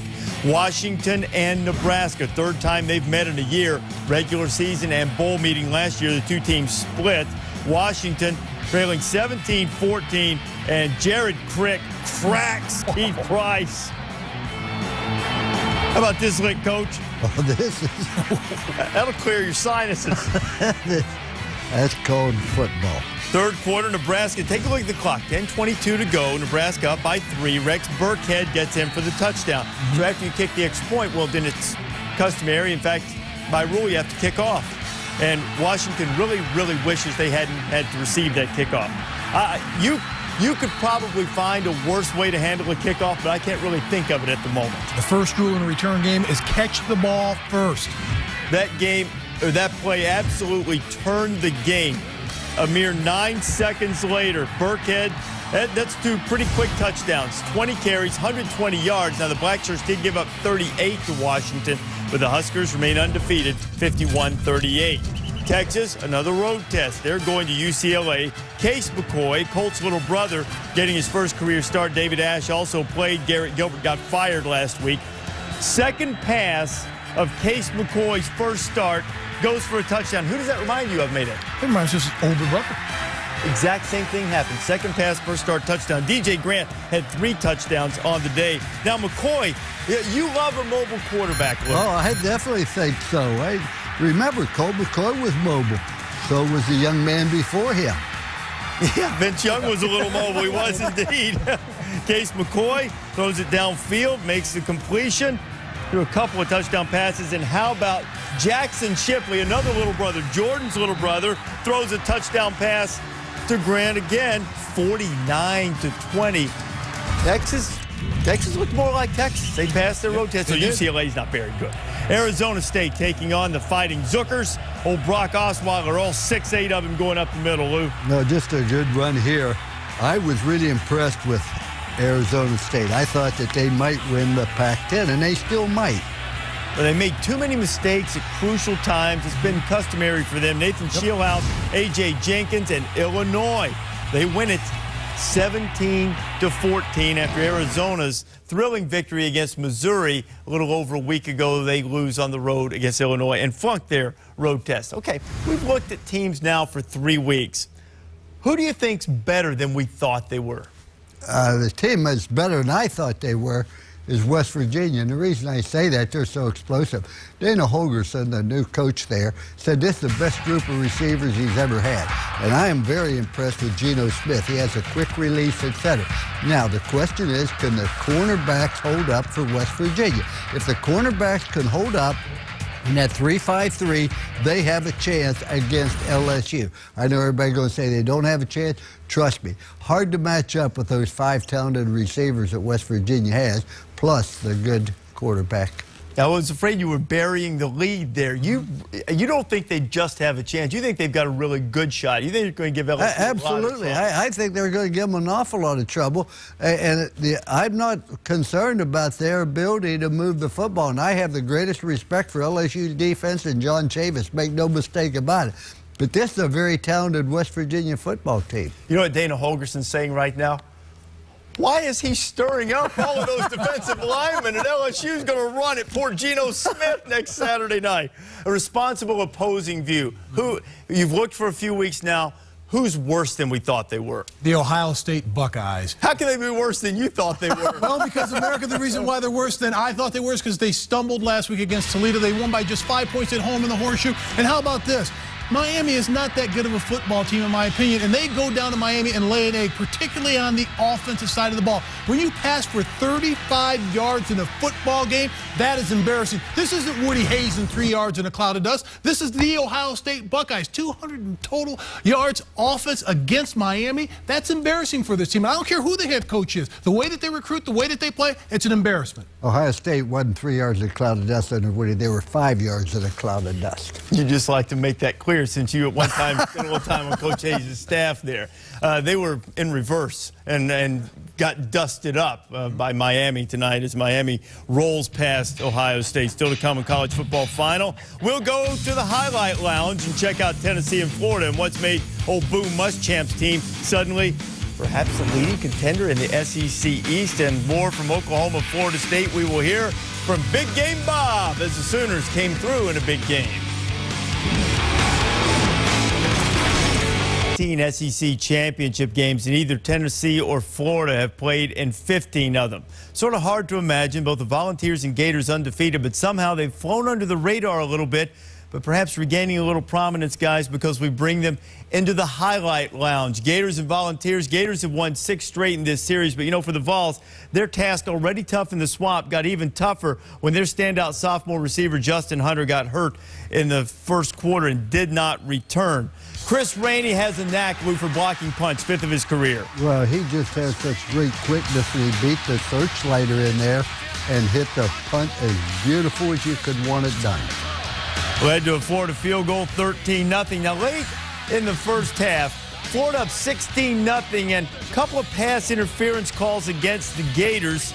That one, Cody Riggs called on him, and old Boom Muschamp wasn't happy about it. 16-7 after the touchdown was cashed in. Third quarter, though, John Brantley to Chris Rainey. Rainey said he had never seen a hole so big. 83 yards, time to say bye to the Vols. It was the longest pass play for a touchdown for the Gators since Danny Werfel hit Jaquez Green for 85 yards back in their national title season of 1996, and the Gators go on to win at 33-23. Now they've won 7 in a row. Saw 2 highlights from Chris Rainey. Little bit quiet so far, going to get louder. How important is he to this Gator offense right now? Extremely important. Coming into this game, he was the only player in the country to lead his team in both rushing and receiving. And what Urban Meyer did for this Florida team, he left the cupboard stocked with talent, and Chris Rainey is one of those players. Keep an eye on Chris Rainey because he's extremely talented no matter what he does in this offense, and he's so valuable in this offense. And right here, he's going to sneak out on the screen, and he's so smart because he sets it up. He goes into the line of scrimmage, he comes out, follows his blockers, and does a terrific job following them for the first down. Now, you've got to have a jack of all trades, a guy that can do everything. That's the little guy right there, Chris Rainey. Gets a block downfield, springs the runner in for the score. Terrific job. Not only that, watch Chris Rainey again. I say jack of all trades, does it all on special teams. Not only returns, but blocks, punts. That's his 5th block of his career. And for the little guy, he can also run it. And when he follows his blockers out of the backfield, he picks up first downs, and he hides behind some of those big offensive linemen. And when you've got a player like that that can do it all, he's going to be your go-to guy in offense, and that's what he is for the Gators. Yeah, my favorite shot of the whole thing, they have the new rules with the blocking below the waist. It has to be out and toward the sideline. Rainey executed that beautifully. Now, Lou, I think maybe in some quarters, Florida's being a little underestimated. Urban Meyer left them stocked with talent right now, and they seem to have gelled pretty nicely in the first 3 weeks. How big a threat, how good can Florida be? I was impressed with Florida. You didn't really have an idea how good they were because of the caliber of competition. But just look at their execution, the way they played it. At one time, they had a 30-7 lead. I thought Tennessee was a very good football team, and I thought Tennessee had a chance to beat them coming into this football game. But Florida is a very well-coached football team, offense, defense, and kicking game. You know, the one thing I wonder right now is the perception of who the team to beat in the SEC East is it changing? I mean, South Carolina, first 2 weeks, had certainly plenty of trouble, and then the Naval Academy rolling into Williams-Brice Stadium to take on Marcus Lattimore in the Gamecocks tonight. Head ball coach having to deal with the option, or as he put it, nice little option. What do you think about Chris Proctor, John Howell? They run it beautifully, Lou, right? Well, that's right near to your heart. They executed perfectly. You couldn't ask it any nicer. Having coached against Navy for many years in the wishbone, they executed well. But here's why South Carolina is the #1 team is Marcus Lattimore. That is a man. That tied it at 14, but Navy, Mark, ran for 274 yards. Alexander Teach schooling the Gamecocks. Navy's up 21-17. And Navy fought in this game, fought hard, and they always do. But the problem is when you've got a back like Marcus Lattimore, he's going to carry the load, and that's exactly what he did for South Carolina. 246 yards for Marcus Lattimore. He's in his 2nd year. Lou's already putting him up there with some of the great SEC backs in history. Wisconsin and Northern Illinois. Wisconsin fans are putting Russell Wilson up there among the greatest in Big Ten history after just a few games. Finds Nick Toon, but this is what they do so well. James White had 91 yards, Mark. They get him to the outside. Look at the blocking downfield of play. They're so extremely well coached, not only at the point of attack on the line, but also downfield with the receivers. Russell Wilson threw for over 300 yards, finds Jacob Pedersen wide open, opted not to be a mortician, and instead just lays out Northern Illinois. You see what I did there? I saw it. Wisconsin playing out of the state of Wisconsin in Soldier Field, and they take care of Northern Illinois. Fighting Irish of Notre Dame, Michigan State getting its road test. Tommy Rees trying to help them avoid an 0-3 start. He fires over the middle. 3 more turnovers for the Irish as Curtis Drummond gets him here, Lou. Well, it was a 3rd turnover they had during the course of the game, but it did not affect Notre Dame. They rode above that. They played an outstanding football game. This game was really not as close as score would indicate. All right, George Atkinson, who is the son of Raiders great George Atkinson. He's the 3rd, and he'll be first to the end zone, at least on this highlight. How many safeties, Coach? Only 1. And if you don't have 3, that's going to happen to you more than once a year. Notre Dame has a 28-13 lead. Michigan State trying to get back in it. Oh, and Kirk Cousins put it right on Keyshawn Martin, but it was knocked around, and Robert Blanton grabbed it. And this is called flipping field position here. Sparty's going in. Instead, Blanton's going the other way. 82 yards down to the Michigan State 12-yard line. They would kick a field goal and make it 31-13, the final. So Michigan State flunks its road test. Oklahoma passed it. Kenny Stills grabbed the go-ahead touchdown in the 4th quarter. Oklahoma wins it by 10. Here's Chris Fowler in tally. By the time Monday Night Football starts, Georgia Tech will still be running for touchdowns against Kansas. First offensive play of the game sort of set the tone. It's Orwin Smith, Lou, the longest run in Yellow Jacket history, 95 yards. Not only was it the longest run, it was the longest run untouched. Well, Kansas thought that they were playing flag football. Tackling optional. They're tackling averse. Emory Peoples is going to go 63 yards. Martin, Georgia Tech ran for 604 yards rolling up the Route 66. Wow. 768 yards of offense. Ridiculous records all over the place being set by the Yellow Jackets. The 604 rushing yards, the most in school history. 12.1 yards per rush. Highest single game in Football Bowl subdivision history. First FBS team with 600 rush yards in a single game since 03. And the 5th most total yards by an FBS team since 06. I guess you could say Kansas was rock and chalk outlined. Syracuse playing USC. Syracuse is a member of the Big East for the time being. USC a member of the Pac-12. Syracuse, of course, applying for membership to the ACC. Glad they're not in the Pac-12. At least they don't have to deal with Matt Barkley and Robert Woods. Barkley is a guy, Lou, that has really seemed to be coming of age. Oh, he really is. He's mature. He's got confidence. He's throwing the ball exceptionally well. And, of course, when you have people that wide open, it is nice to be efficient. Randall Telfer, and then he finds Marquise Lee. Mark? Terrific protection up front, and Matt Barkley's just so comfortable and confident in the pocket. And look at this. He just drops it right in there. Perfect pass for the score. Over 3 bills and 5 touches for number 7. SC rolls 38-17. Like Syracuse, Pittsburgh ready to move conferences. They, too, applied for membership to the ACC. And they went to Iowa in the Big Ten, and, boy, they were having their way for a while. Reverse! Reverse! Uh-oh. Ronald James and Cameron Sadler. Pittsburgh up 17-13. The mighty Panthers, in fact, went up, or 17-3, I should say. They went up 24-3, but Iowa comes back. James Vandenberg hyphenates the touchdown. Cavante Martin hyphen Manley. And then Vandenberg to Martin hyphen Manley. Iowa rallies to win it 31-27. Mark against the pursuit of the almighty dollar. I don't even know who you are anymore. You're going to replay the down. Mark's got other things he'd like to change, too. Look. Number 2, Alabama against North Texas tied, tuning up for Arkansas. It didn't take much. Trent Richardson carried it 11 times for 167 yards and 3 touchdowns, including 71 here. Eddie Lacy put up $161 and 9 carries. Did he break a sweat? Just because of the sprint aspect of running it. 41-0 the final, tied in Arkansas next week. Hotty toddy gashimati. The Rebels are going to rise up. But it was not the right reverend. It was show your gold, have fun, expect to win. Vanderbilt, Trey Wilson, pick 6. Zach Stout, poor Zach Stout, threw 5 interceptions in the game, and James Franklin's team is 3-0. Vandy puts a 3-0 on Hotty Toddy, beating him 30-7. Eastern Michigan taking on Michigan, their neighbors from Ypsilanti. Denard Robinson After falling behind 3-0, Denard bobbled that snap momentarily and then raced in. 31-3. Solid day for Shoelace. Michigan, workmanlike. Penn State and Temple. Joe Paterno on the field pregame, but coached from the press box, and it was not easy at all. 4th and 1. Penn State going for it. Down 3 with just over 3 minutes to go. Brandon Beecham gets it, and Michael Zordich made it pay off, Lou. They did. This is a good physical run, but Temple played them very well. Temple had a couple of late turnovers that really hurt Steve Adazio's team. Penn State wins it 14-10. Temple hasn't beaten Penn State since Joe's first year as an assistant. Capital One Cup Impact Performance nominees of the week, and certainly Marcus Lattimore made a huge impact. 246 rushing yards and 3 touchdowns in a 24-21 win against Navy. Also nominated for the Capital One Cup Impact Performance, how about Seth Dagey of Texas Tech? 40 of 44.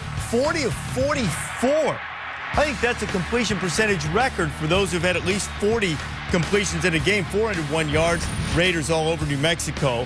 Matt Barkley had a great game. You saw that earlier, Mark.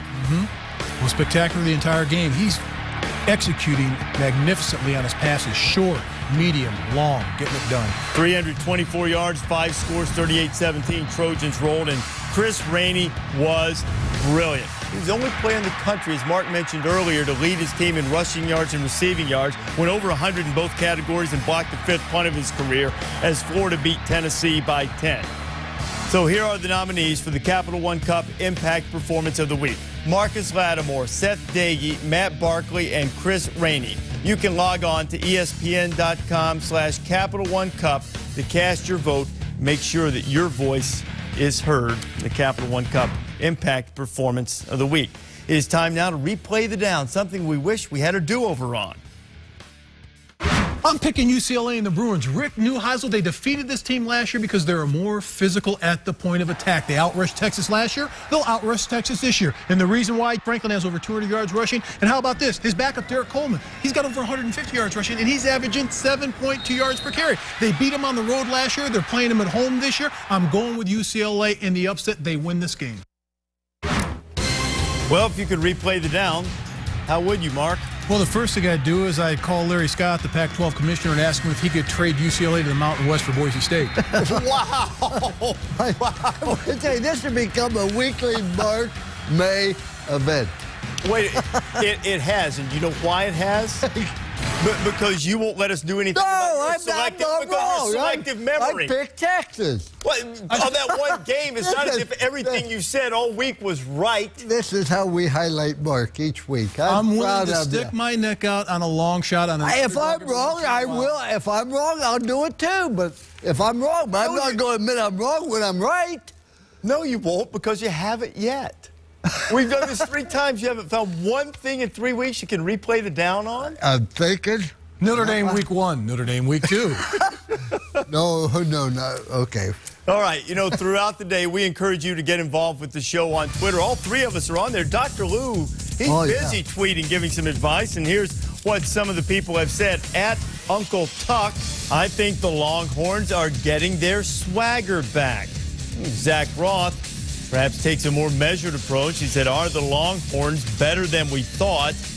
Or is UCLA just another overrated Pac-12 team?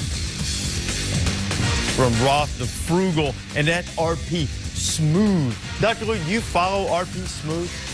I don't even know who he is. How can I follow him? You clowns lost again. All right, while Dr. Lou tweets, Peggy, I believe in you. We believe in Chris Fowler and the guys.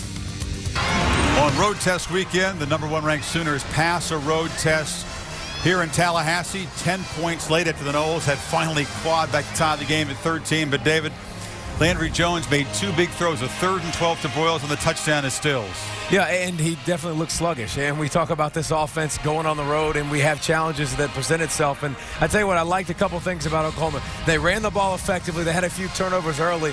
Defensively, they created some opportunities for their offense. But late in the game, you saw the running game come through a little bit, and you saw big plays down the field to Kenny Stills, which is a good sign for Oklahoma, even though you still have concerns moving forward with their offense on the road.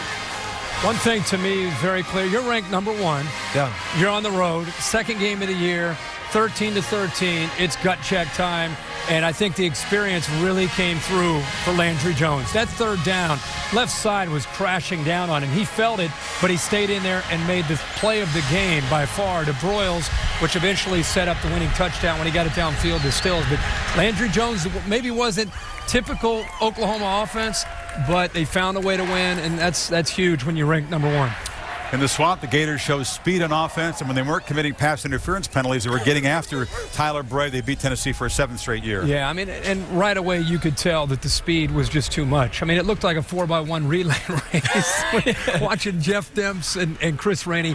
Rainey and Demps both are just catching the ball out of the backfield and making big plays, and just Tennessee not ready for that scene, not ready for that big a game. And when they lost Justin Hunter early, that pretty much eliminated any chance that they had. David, apparently Ohio State wasn't ready for Miami's team speed. Canes dominate. Joe Bauserman 2 of 14. So Miami, a big statement win. Yeah, no, huge. And you get Spence back, you get Ajomo back, you get Fortson back, and you see the success that they were able to have. But those guys, and also with their defense, it's important moving forward that they can stop the run and get them and everybody in passing situations. But I loved everything about Miami so far with athleticism, and bringing back those guys was absolutely 100% huge. And with everything that's happened for them the last month, to be able to get back to winning a big game with a lot of expectations. Ja'Cory Harris didn't do a ton, but just coming back to this team along with Sean Spence, Travis Benjamin, got this team rolling. Chris, you're right.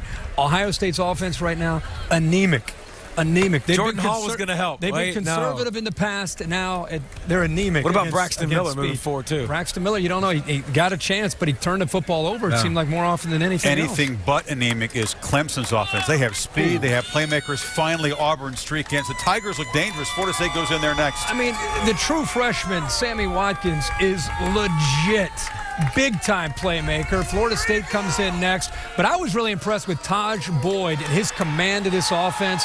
Chad Morris brings in, sitting back there, making plays, running and throwing. And I thought the execution and the understanding of that offense was on display. Once they settled in, they got after Auburn. Yeah, and Andre Ellington, big playmakers. Yeah. First year in that offense, but Taj Boyd was a playmaker.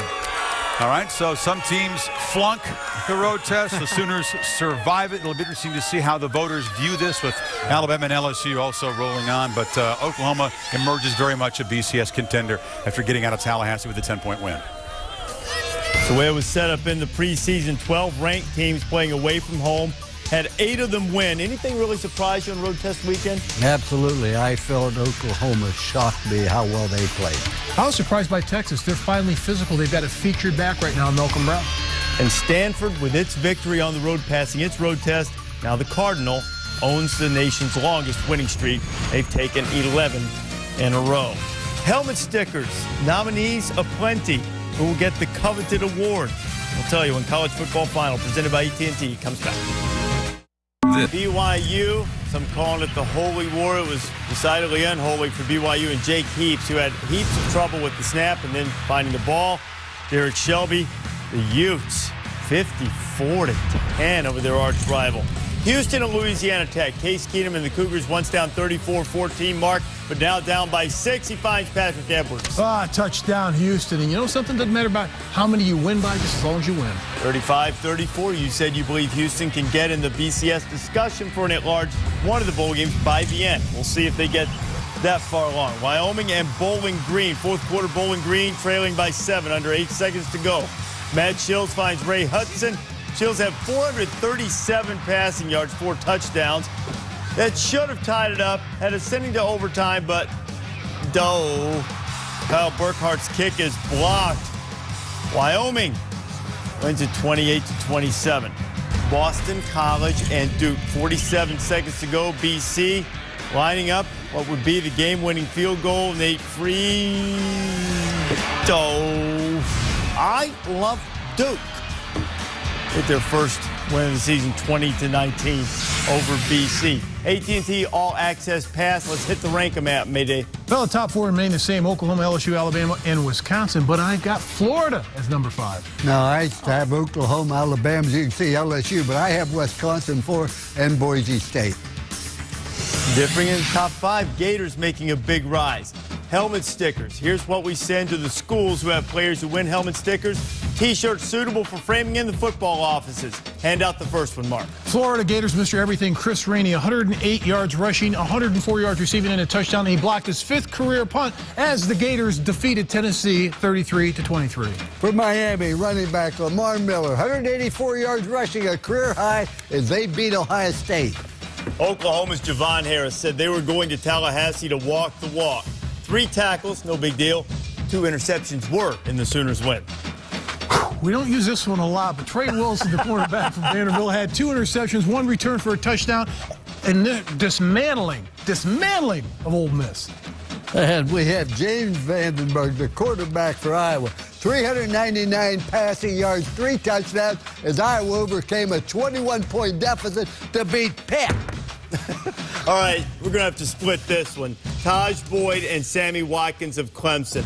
Boyd threw for 4 touchdowns and a career-high 386 yards. 10 of the passes, 155 yards and 2 scores to Sammy Watkins as Clemson beat Auburn to end the nation's longest winning streak. And Ohio State's going to be out of the poll next week probably after 103 straight weeks. We'll see you next week.